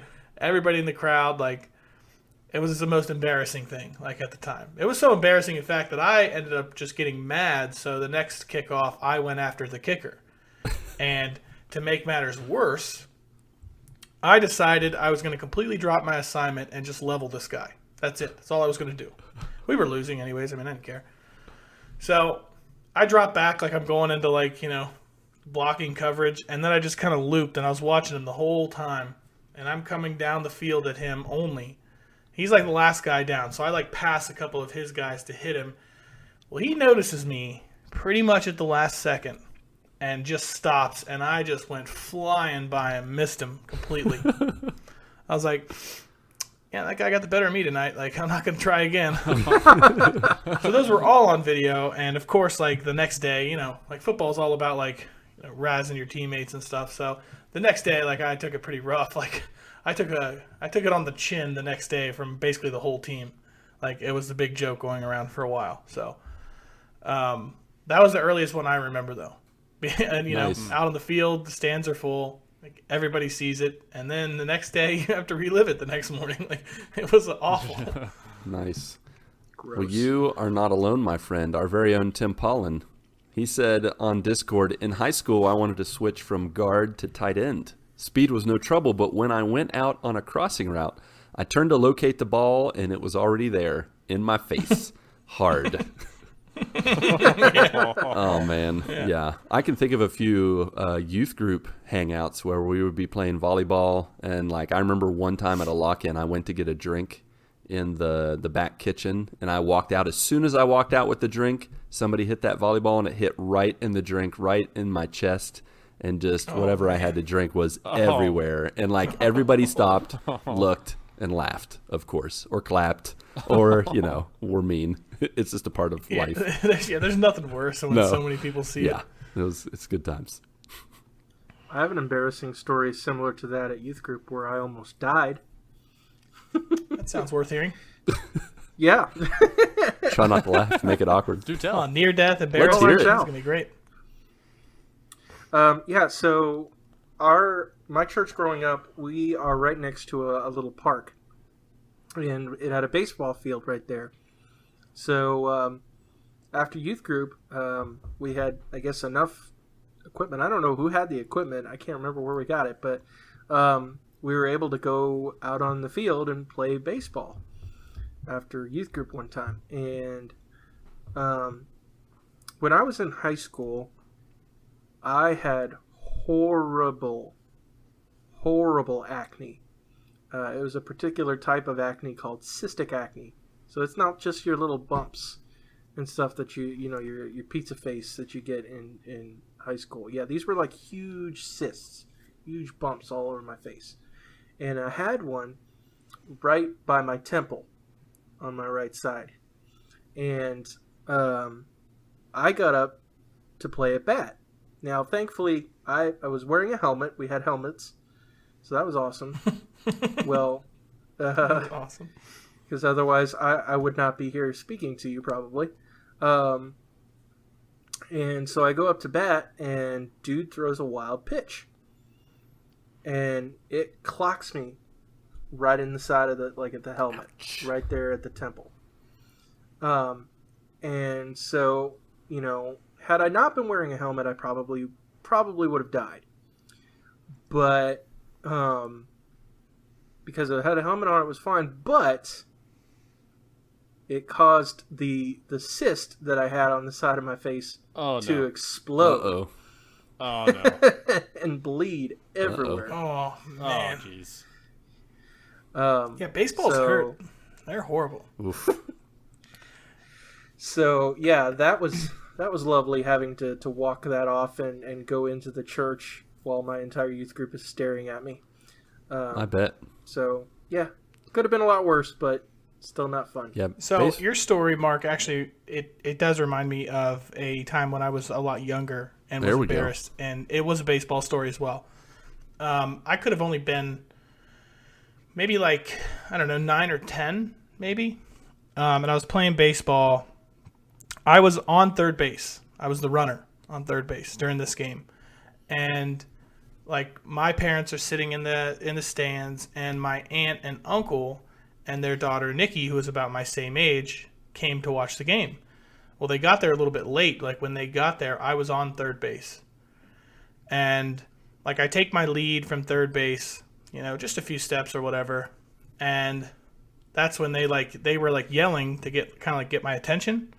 Like, cause hey, like we're here, or whatever, saying hi.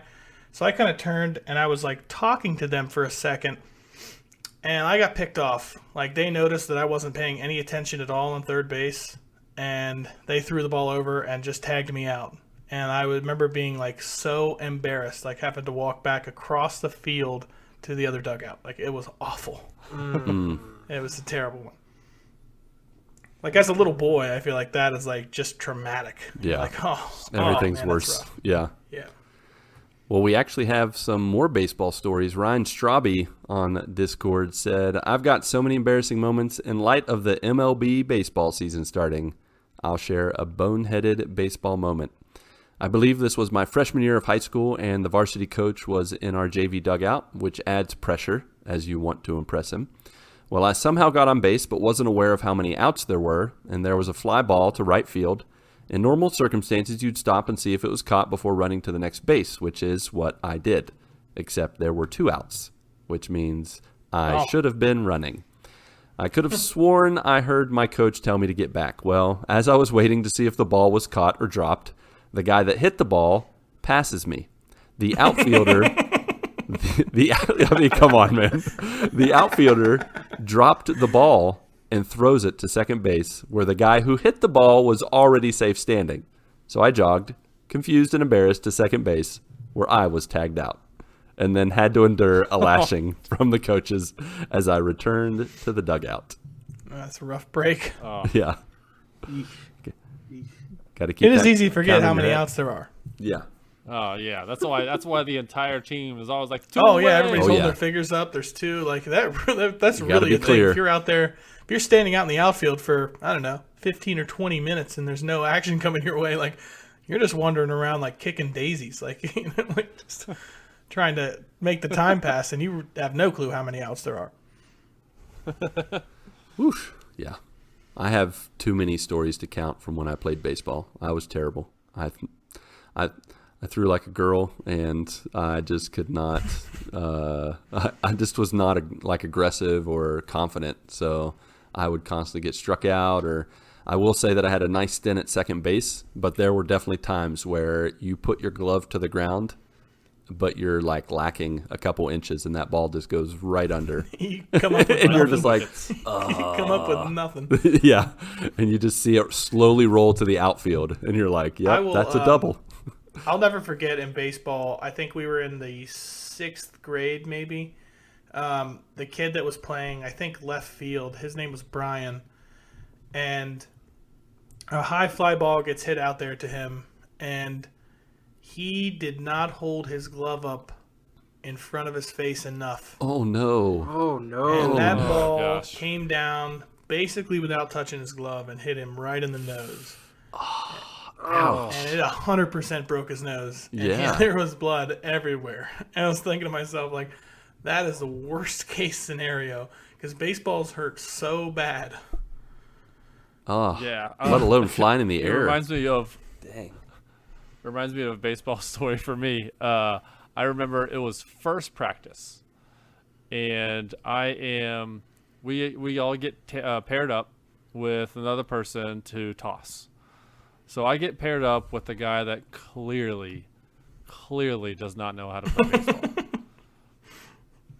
So he throws one to me. I'm like, okay, this I gotta be on my toes because I don't know where this ball's gonna go whenever he throws to me. So he throws it to me. I catch it and I throw it back to him.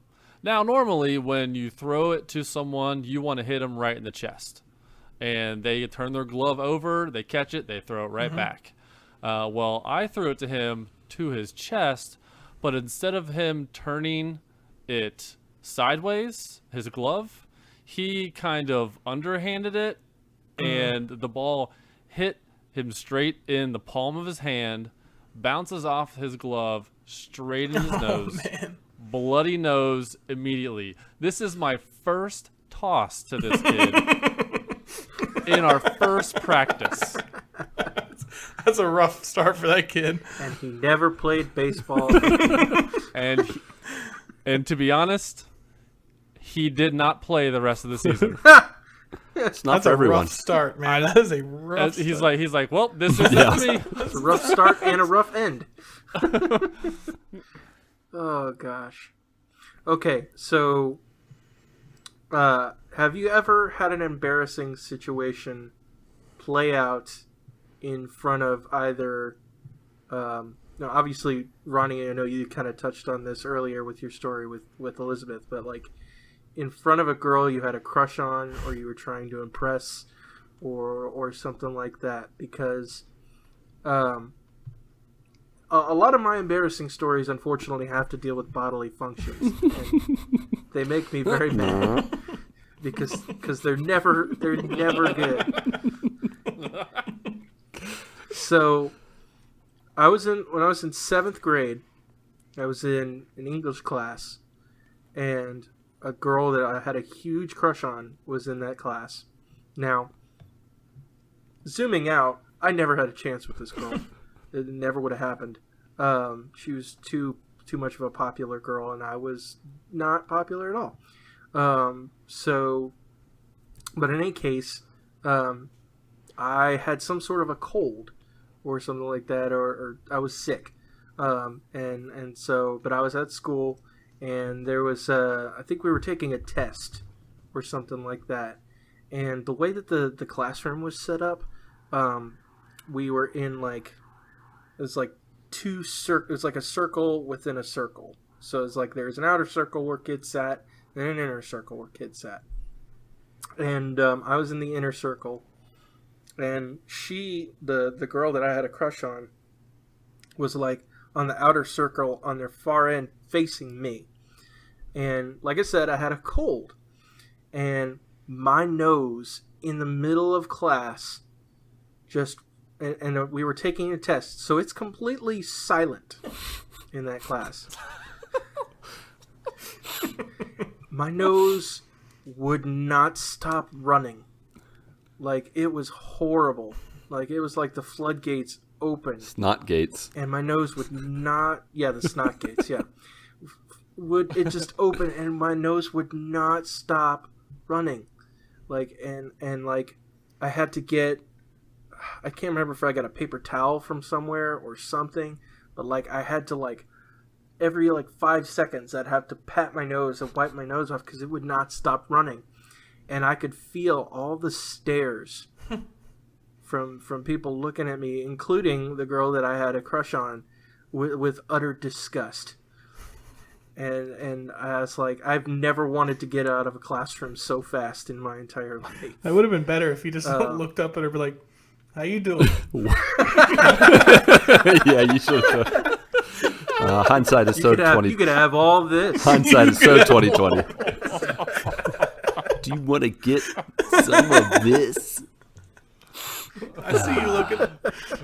Oh yeah, I'm there with you, Mark. I think I've told this story before, and I'll tell the shorter version of it. But in 1st grade, at the end of 1st grade, I had a crush on a girl, and I remember like her getting off the bus at the end of 1st grade and being like, someday I'm going to marry that girl. Like, I just was like, she was just, whatever. She was my world. However that works in 1st grade. And then 2nd grade happened, and I saw her in the playground, and I immediately ran up to her like, "Hey, Alyssa." And she's like, "Ew, get away from me. You're ugly and stupid." And just ran away. And I was just like, in front of everybody. It's like in front of everybody. No kid gloves, no nothing. She just laid it like right on me. I was like, oh, okay. I hate girls. And so immediately girls had cooties. Exactly. I hated girls for the rest of elementary school. They were stupid. Later on in middle school, I remember I was dating a girl for just like a week, and we happened to have a school dance. I was in 8th grade, and I think she was in 7th grade. I liked her, but I did not like her friends. And I don't think her friends liked me, because while we were dancing, it was to a slow song, and we hadn't kissed yet, but we were seriously considering it. And when we were kind of considering it, one of her friends came up, or maybe two of her friends, and they came up behind our heads and hit our heads together, like our faces together. And crap. to make matters worse, this girl had braces, and those No! braces collided with my lips, and I started to bleed. Like, my lips started to bleed. So needless to You're not kissing anyone that needless night. to say, we never kissed. And the very next day, she broke up with me. Heartless. I never forgave her. Dang. I was like, it wasn't my fault. Your friends are I'm not jerks. dating a bloody lip guy. No way. He's What's a that all bleeder. about? He's a bleeder. Don't date him. Yeah. So I'm not going to date a guy that bleeds his own blood. bleeds his own blood. How dare he? Yes. As is tradition, I bled my own blood. As is tradition. Yep. All right. So, I was going to say, Patrick, Ronnie, got any crush No, stories? I can't think of anything right now. Okay. So let's go more recent then, in terms of embarrassing. Ronnie, I know yours was very recent. Yeah. I got one more fairly recent one. Go for it. So, this has been, man, I think it was in 2016. I started playing a lot of basketball. We play every day after work. Pat, I played with some of the guys from work for a while. I think you came up a couple times actually. And it was like in the dead of summer in 2016. I was like in good shape, like I'd been playing a lot of basketball and stuff, like feeling really good. So I get the ball and I decide I'm taking it coast to coast, which I should have known it was a bad idea because I am not a great handler of the basketball or really anything when it comes to basketball. I'm not good. That's why you just play am tall volleyball, and have- because you just have to I am hit just it. You tall and I have always hitting long it. arms, so I can Yeah. rebound well. But as far as ball handling goes, not really. So we're only playing 3-on-3. We're running down the court, and it's us 3-on-2.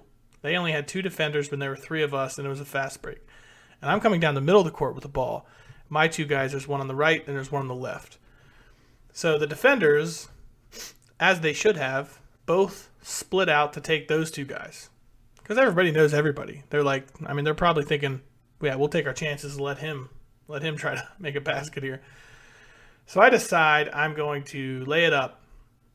But at this point, the defender kind of like corralled me to the left-hand side of the basket, which is not my dominant side. Weak I can side. barely make a left-handed layup if there's nobody on me, if there's nobody else even on the court. So I have to make like an awkward step because I kind of overran it a little bit. So I had to make a step to correct myself. And I was running at full speed, and that step didn't really happen. My leg felt like it exploded. And I, at full speed, just fly out into the grass off the court. Like I was probably like 12 feet into the grass where I stopped. Because immediately, once that happened, my hands went to my knee, and nothing else really mattered. I found out later that day that apparently I used one of my other hands to brace myself because my wrist felt like it was going to fall off. But no, I broke my leg trying to make a layup. Jeez. Wow. Broke They your left me leg. wide open, and they made Wide a open smart layup. choice. They made a smart choice. I couldn't have been any whiter of a guy trying to make a layup. That is correct. I went in for a layup and broke my leg. Ouch. Yep. The funny thing is, I guess the embarrassing part is that I broke my leg trying to make a layup, it is hilarious. But after that, of course, everybody knew something was actually wrong. I've actually never felt a pain like this in my life. A physical pain, I've never had anything even close to what that felt like. It felt like just a grenade went off just inside my knee only. Like, it was so painful. And I remember the pain being so crazy for a solid couple of minutes that I just thought, I don't know what I'm going to do if this doesn't go away. But right around that time, everybody that was playing basketball had been standing around me in a circle while I'm sitting on the ground, basically holding my knee. I'm pretty afraid to move at all. And everybody's throwing out suggestions like this. you might have done this. Like, we want to do this. And I just like, everybody, just get away from me. Just everybody, you guys go back to playing your game. I'm going to sit over here for a little bit. So I was sitting out there in the grass or whatever. And I ended up walking down a hill to my car. Of course, I did not know that I broke my leg. And what I actually broke was my tibial plateau. It was fractured. It looked like a puzzle. Looked like a puzzle that you would put together. It was, oh, yeah. So the top of my tibial plateau was completely just in pieces. I didn't know that at the time. I just thought that I strained my knee, which was my hope. So I gingerly walked to my car. I didn't realize at the time what my injury was at all. I remember actually putting something in the back seat and then closing that door and going to step towards the front, and I felt like my knee almost bend backwards. And it scared me so bad because I thought at that time, I was like, holy crap, I don't have any stability from my knee just going backwards. I was like, this is the most unreal thing. So then I got in my car, which was my Subaru 5-speed, and I drove home. I drove home. Wow. So I limped in the door, and I was like, I really did it this time. And as bad as it was and as bad as it hurt, I decided I'm going to wait until morning and see what it's like before I go to the doctor. By the morning, it was a watermelon. Yeah, my skin hurt. It was so swollen. It was so bad. Yikes. And then I go to find out that I pretty much broke my leg. I was in a leg brace for, I think, 2 to 3 months of no pressure at all. My leg locked in at I think it was a 20-degree angle, and I was on crutches, which is the absolute worst thing ever. Yeah. But yeah, that was my embarrassing story. I broke my leg trying to make a layup. All you have to do is force me to the left side of the basket, apparently. Good to know. I will be sure to not do that. How long ago was that again, Ronnie? It was in 2016, I believe. 2016, okay. Yep, the summer of 2016. Yeah. I actually broke it on a Wednesday, and I was leaving for Florida on Friday. No! Oops. I drove most of the way down to Florida, actually, in that brace. Oh, my gosh. Physical pain is I'm like a little baby when it comes to cuts and scrapes and stuff. Surprisingly, I'm okay with the big stuff. I guess so. Yeah. But no, yeah, I can always say oh man, how'd you break your leg? Yeah, I was trying to make a layup. Open layup. Really, nobody on me either. Really, just no defender. I overran it, tried to make a correction, and I just broke my leg flat out trying to make a layup. Jeez. Well, for me, this was 2019. I was at work, and sometimes when I was in the office, I would get away from my desk and I would go to a small little conference room. It's got computers in there, and I would get away from my desk because so many people would just come in and out of my desk and interrupt me. So I would try to get away so I can get some work done. And I was in there for maybe 45 minutes or so. And this little conference room is a conference room, so people schedule time for these conference rooms. And the lights were off. It was the middle of an hour, and no one was in there. I'm like, okay, there's not a conference going on right now. I can get away for a half hour or so, and I'll be fine. Then I can get back to work. Then I can get back to my desk. So I was in there, and lights were off, and I was in the corner, and all of a sudden I feel a little rumble, and I let one loose. And when I say I let one loose, I mean it was like a skunk came into this conference room and sprayed a dead skunk. That's when you let one loose, you're like, whew, that's a bad one. That is a really bad one. So I was like, oh my gosh. And there's no windows in this room. So this whole room smells like roadkill. And 3 seconds after I let loose, a meeting comes in. Three women walk in and turn on the lights, and I'm like, Gosh, there's no You're way. you're the don't only one smell in there, this. right? And I'm the only one in here. No blaming the dog there. No blaming one of your Guy insubordinates just left and pooped or in your here. subordinates. So I shut down the computer, I grab my things, and I walk out. No eye contact. Because I know if I look at them, they're going to have their noses plugged up and looking at me in disgust. Because there's no way to ventilate that place. Oh, I felt so bad. And it wasn't people I didn't know. Oh, I knew all three of them. Not to the point where they would make fun of me to my face, but they were making fun of me behind my back For sure. Let me tell you about the time Patrick Novosel almost killed me. Gassed me in the office. So, I was like, oh my gosh, what are the odds? Oh, I felt so embarrassed. So embarrassed. And I'm still thinking to this day, like, do they think about that time? Do they all giggle together about that time about me? I bet they do, because I would. Yeah. Well, Patrick, you're not alone in embarrassing yourself with either flatulence or what you think is going to be flatulence. I have a very embarrassing story that I can't remember if I've shared. I've shared similar stories in the past, like one time being in the outfield in a little league and thinking I was, letting one loose, and I got more than I bargained for. But you have to go back to the, I think it's the outdoor activities or outdoor sports episode. But this was more recent. This was in 2016. It was actually a night that I was going on a date with my wife and also getting a PS4 for the first time.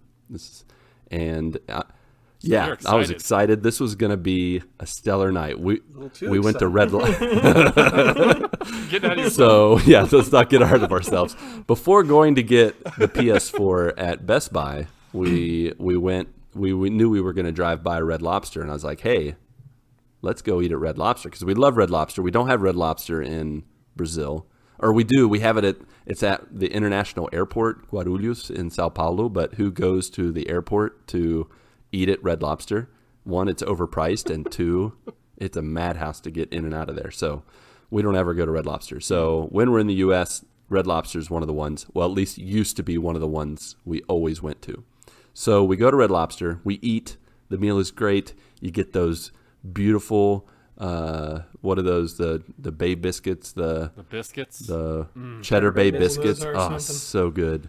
Get a good Caesar salad. Get some, that Malibu shrimp or whatever it's called, the coconut shrimp salad. You get that coconut shrimp. Everything was wondrous. I was like, good stuff. Well, we're chatting, we're talking, finishing things up. Pay. We're about to leave, and I'm like, do I have to go to the bathroom? No. I just need to let one loose. And so we walk up to, our vehicle. I open the door for Mindy, as I usually try to do. I let her in, as is tradition. And I just closed the door, and I'm like, well, I can let this loose while I'm walking around the car, and it'll, dissipate, and then I won't bring it with me into the car and gross Mindy out. I was trying to be considerate. I walk around to let it loose. Yeah. You don't let loose in a conference room. Well, Rule number one, don't let loose in the conference room. Rule number two, always know for sure that what you're going to let loose is what you think you're going to let loose. It was not a gas. That's rule number two. It was something more. And I was in the middle of the parking lot, and I immediately just break for it. I've already gone way past the point of no return. There's nothing I can do to stop anything from happening. And so I immediately waddle to the Red Lobster bathroom and assess the damage. I can only imagine. waddling, just waddling. I kind of wave at Mindy like, give me a second. I have to go to the, go to the little boy's room. I get in there and I assess the situation. It is not good, to say the least. There is very little I can do to really recuperate from this. So pretty much I just do what I can with the tools I have. There's toilet paper and there's other things. You have tools in there? There's no tools. I wish. There are things that become tools. Yeah. And it gets a little hazy from here, but I'm pretty sure I just throw away my boxers. You have to. I didn't have a bag with me, but I had no spare pants. So I was like, well, I got to keep the pants. So, but I definitely needed new pants. And so I get back to the car and I'm like, Mindy, we have to go to Target. And so we drive to Target. Mindy goes and gets me new boxers and a new pair of khakis. And, yeah, I changed my clothes and I was a new man and freshened up. It was so embarrassing. And only my wife knew. I mean, I don't know if anybody noticed me waddling through the parking lot or, heard me in the bathroom going, "Are you serious? What the heck just happened?" Because I know I was so mad at myself, because you're old, you get to a certain age. I thought we were past you this. just know what's gonna be there. And You don't always know, though. You don't. It's like a faux fart or I I don't know. I will bail you out, Lucas. Lucas, I will bail you out of being the only one embarrassed right now. So, I had a kind of similar story. Only similar in that I also crapped my pants. I was actually at home. I was actually at home. I had just gotten over like the flu, right? And when you have the flu, that's bad. That's a bad time. You basically assume that everything is an emergency. Everything is number 2. But what you don't consider is after like 24 hours of it not being an emergency, that it could be an emergency. Yeah, like an aftershock. So, at the time, I thought, we were clear to go. Yeah. Just, I was actually walking through my house. My ex-wife was in the shower. And I was walking through the house. I had a pair of sweatpants on. The best part of the story was that's all I had on was just sweatpants with nothing under them. At least they're absorbent. And There's nothing to catch anything. and I'm standing there, and I felt a rumble, and I thought I was probably clear to go. Let it loose. I was really, really wrong. It was still very runny. Like Mark's nose. It was bad, right? And it was like, not to be too extremely graphic, but it was immediately down by my ankles. In my own house. So I'm like holding my ankles tight and also trying to run into the bathroom where my ex-wife was in the shower where I needed to be. And I was like, hey, I need you to hurry up and get out right now. I need to get in there. She's like, what's going on? I'm like, I just pooped my pants. I'll explain later. But I need in there. So it was a disaster. And lucky for me, like Lucas, it's nice when only your wife knows. Yes, like, it is. It's like, yeah, you already know that I'm an idiot. So yeah, there's no going we're back. already past that. Yeah. But yeah, it was rough. It was a rough scenario. That is rough. I guess I will finish things up. I do not have a crap my pants story. Too bad. I was hoping if anyone did, it would be Mark. I can only imagine what yours would be like if you went through something like that. Like just the absolute tragic telling of it. He's going to carry it. Yeah, he wouldn't tell anybody. He probably has one. He just will never tell anyone. There are certain things I share on this show. That will not be one of them. No, so this was somewhat recent, but not. This was 2009. So I was in college, and I was doing this summer youth missions thing. I was on their quote-unquote summer staff. And so part of my job for these missions projects where kids would come to the projects, they would stay. It's like we would set up shop in like a school or a church, and they would basically, it'd be like a lodging. They would stay at the school, and then they would go out during the day and do missions projects, and then in the evenings we'd have like mini church services and things like that. And so I was the worship leader. I was doing some practicum or internship work for my degree, and so I remember the first project we did. It was like the second or third night that we were at the project, and it was just me leading worship for me and my acoustic guitar. So one of the greatest fears, I think, of a person leading from guitar or doing anything really from guitar is a string breaking. Yep. In the middle of whatever you're doing. Because you're in front of a bunch of people, and when a string breaks on the guitar, not only can you just not play that area, and like the string's gone, but also like most of your other strings will start to go out of tune when that happens. So I'm in the middle of leading worship. This is a very serious moment. Leading worship. And not only does one of my strings break and everything goes out of tune, but also my guitar strap popped off. Oh, man. Of my guitar. It's like a self-destruct button on your guitar. And please tell me you crapped your pants. Dang it. I thought that's where this was going. I probably... I felt like I probably could have, but you know. Might as well. No, but so both of those things happen, and I'm in the middle of leading worship. So I don't want to stop at this point.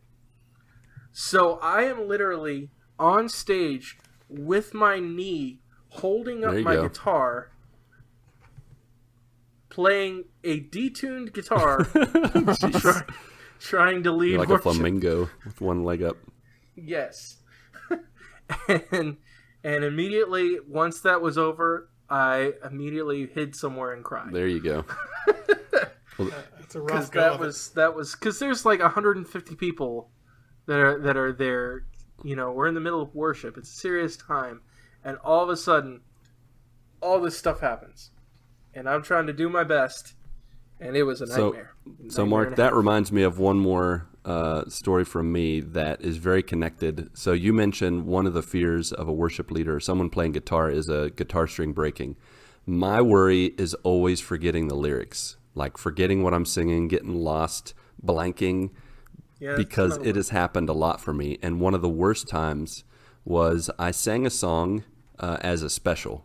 Like, you know, some churches still do this where during the offering or something, someone will sing a song. And it was on a like a track. So there was no live music, but I had to sing along to it. There's no way to, you know, stop it or whatever. And I had practiced it a number of times during the week. This is during college. And it was during my internship. And in front of like 150 or maybe almost 200 people at this church, I started to sing this song. And halfway through, I want to say it was halfway through the second verse. Or no, it was the beginning of the second verse. I blanked. And I had no idea what the second verse was. Instead of stopping and just admitting what I had done, I made up the lyrics. I just sang whatever the Holy Spirit put on my heart. And actually, it was just whatever came to my brain and sounded Christian-y. I sang it. And there was one person in the crowd who knew the song, and it was my roommate's girlfriend. And she just looked at me like she was trying to mouth the words and help me, but at some point she just looked at me like, what are you doing? That's not even the words. Like, I just made up the words, and thankfully no one ever found out except I confessed to Mindy, I confessed to my roommate, and of course my roommate's girlfriend called me out on it. I totally forgot the words. And I still, to this day, always anticipate that I'm going to forget the words to music. It's terrible. It's so forgetting the words and not knowing the words are two totally different things.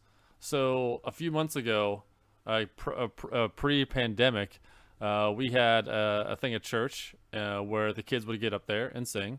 And one of the leaders came up to me. She's like, all right, you're going to lead the next song. And I'm like, yeah, I don't know this song. Well, there's no words up there. Usually they're like, like the words up on the screen. Yeah, that wasn't on. So I'm like, no, I can't lead this. She's like, oh, you'll be fine. You know it. She still made you do it? What do you mean I know it? I've never heard the song before. God do your best. God will give you the words, young man. Have faith. So I was like, well, you know what? I'm just going to get my phone. And I'm going to read from the phone. Is that what you did? Hey. I did. But I was like, she's like, you're leading it. I'm like, I know. I I bet. Embarrassed. I was like, yeah, that is insane. What? That's crazy. We have a few more joiner random embarrassing stories that we definitely do not want to miss. Rogue Hoffa from the Discord said, I have two to share that I usually don't forget. I think both of these are from his high school days. He said, the first one, I was in 10th grade. I'm from 85, so that must have been he was born in 85, so that must be around 98, 99. And back then it wasn't usual to see or know a gay couple. So I remember being in a physics class and one of my friends was telling me that he saw two of our colleagues kissing. At that specific moment, I only said, F word, really? I was just shocked, not because it was two girls, because I was not expecting from whom it was. The embarrassing part was that at the moment I spoke, yes, I spoke out loud, everyone decided to be quiet, even the teacher. So I got up and said to the teacher, yes, I know that I'm out of our classroom today, and left while everyone was laughing. Yep, that would be pretty embarrassing. The second one was I was in 11th or 12th grade, and we had a teacher that smelled really bad, and we were always mocking him in the class hallways. One day, I was mocking him, saying something like he smelled worse than if horse poop had a baby with a garbage can on New Year's Eve. That is quite the visual. I'm going to use that in my everyday vocabulary. That is quite a combination. Why New Year's Eve? Why not? Why not New Year's Does Eve? New Year's Eve smell particularly bad? It's like the last day of the year, so it's the stinkiest. Everybody's drunk. I guess so, yeah. So while I was saying that, everyone was laughing harder than usual, and I thought I was really funny. So I continued. But then I felt a hand on my shoulder, and guess what? Yes, you're right. It was the teacher I was talking about.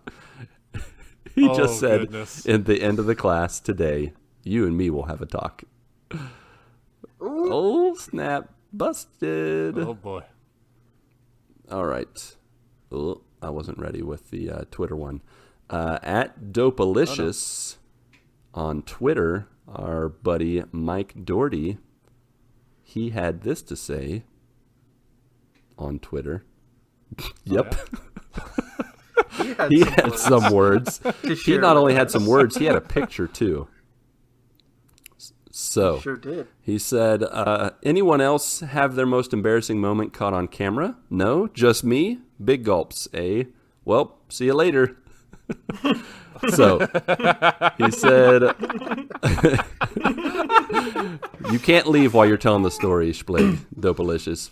You have to stick around, Mike. All right, it says, he said, I was on a swing dance team in college. My normal partner was out, so had a friend jump in. I could lead through the routine. Before our performance, we all posed in a complicated dip, part of a routine for a pick. I zigged, and she zagged, and I got a full-on handful. I was already nervous. He didn't actually say, well, anyways.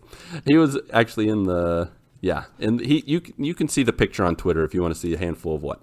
I was already nervous around girls, yay introvert. So I'm already way out of my shell, but she was also the extremely conservative sweater in summer, can't hold hands till marriage type. I felt her whole body go stiff the second it happened. Let go or drop her. I was mortified. All the while, her best friend and roommate is cracking up, taking our picture. I couldn't apologize enough. I was so red.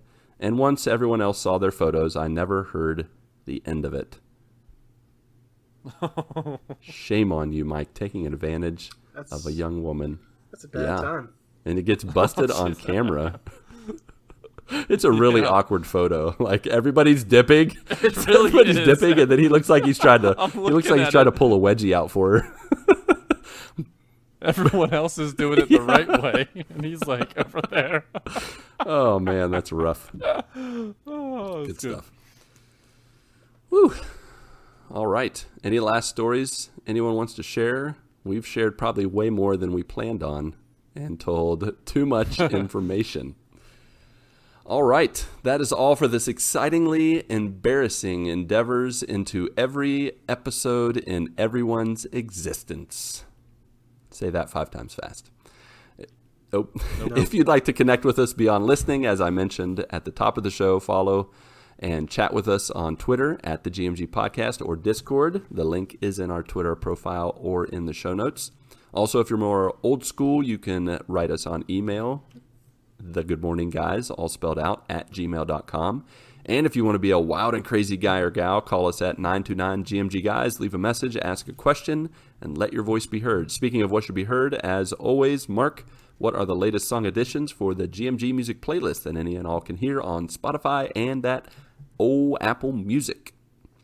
Okay, so obviously we've been talking about embarrassing moments, and I had to get some deep cuts for this one, because it's not always easy to find songs with this particular topic. So the first pick is the song "Itsy Bitsy Teeny Weeny Yellow Polka Dot Bikini" by Brian Hyland. Nice. The second tune is a band called Madness. They have a song called "Embarrassment." And the third song is from a guy named Richard Thompson. It's a song called "I Misunderstood." So, I hope that helps you expand your musical tastes, because they're probably mostly, except for the first one, probably songs you've never heard. But but I hope they help you get your good morning on. Fantastic. I have no doubt they definitely will. All right, next week, join us as Patrick has his birthday episode. He gets to have his cake and eat it too. Yeah. And do whatever he wants on the show. He is king for a day. What? I Or can do whatever like I that. want on the show? Yeah. I Except make now up that the I rules? think about it, you can do whatever you want with a special guest. Yeah. Yeah. We got a Married to the Games co-host coming to join us. Right? That's correct. Sure I said do. that right? We sure do. That's the right episode, right? Yeah, you're right. Next episode. Fantastic. We're so excited. All right. So join us next week as the old chubby ninja himself, Gabe Patillo, is coming our way. He's going to sing happy birthday to Patrick, and we are going to have a good old time together. Alrighty then, Marcy B, Patty N, and Ronnie J, along with you, our beloved friends, family, and joiners. Go get your good morning this week, and may God bless and guide your lives as you live, as you work, and as you game. 1, 2, 3, 4.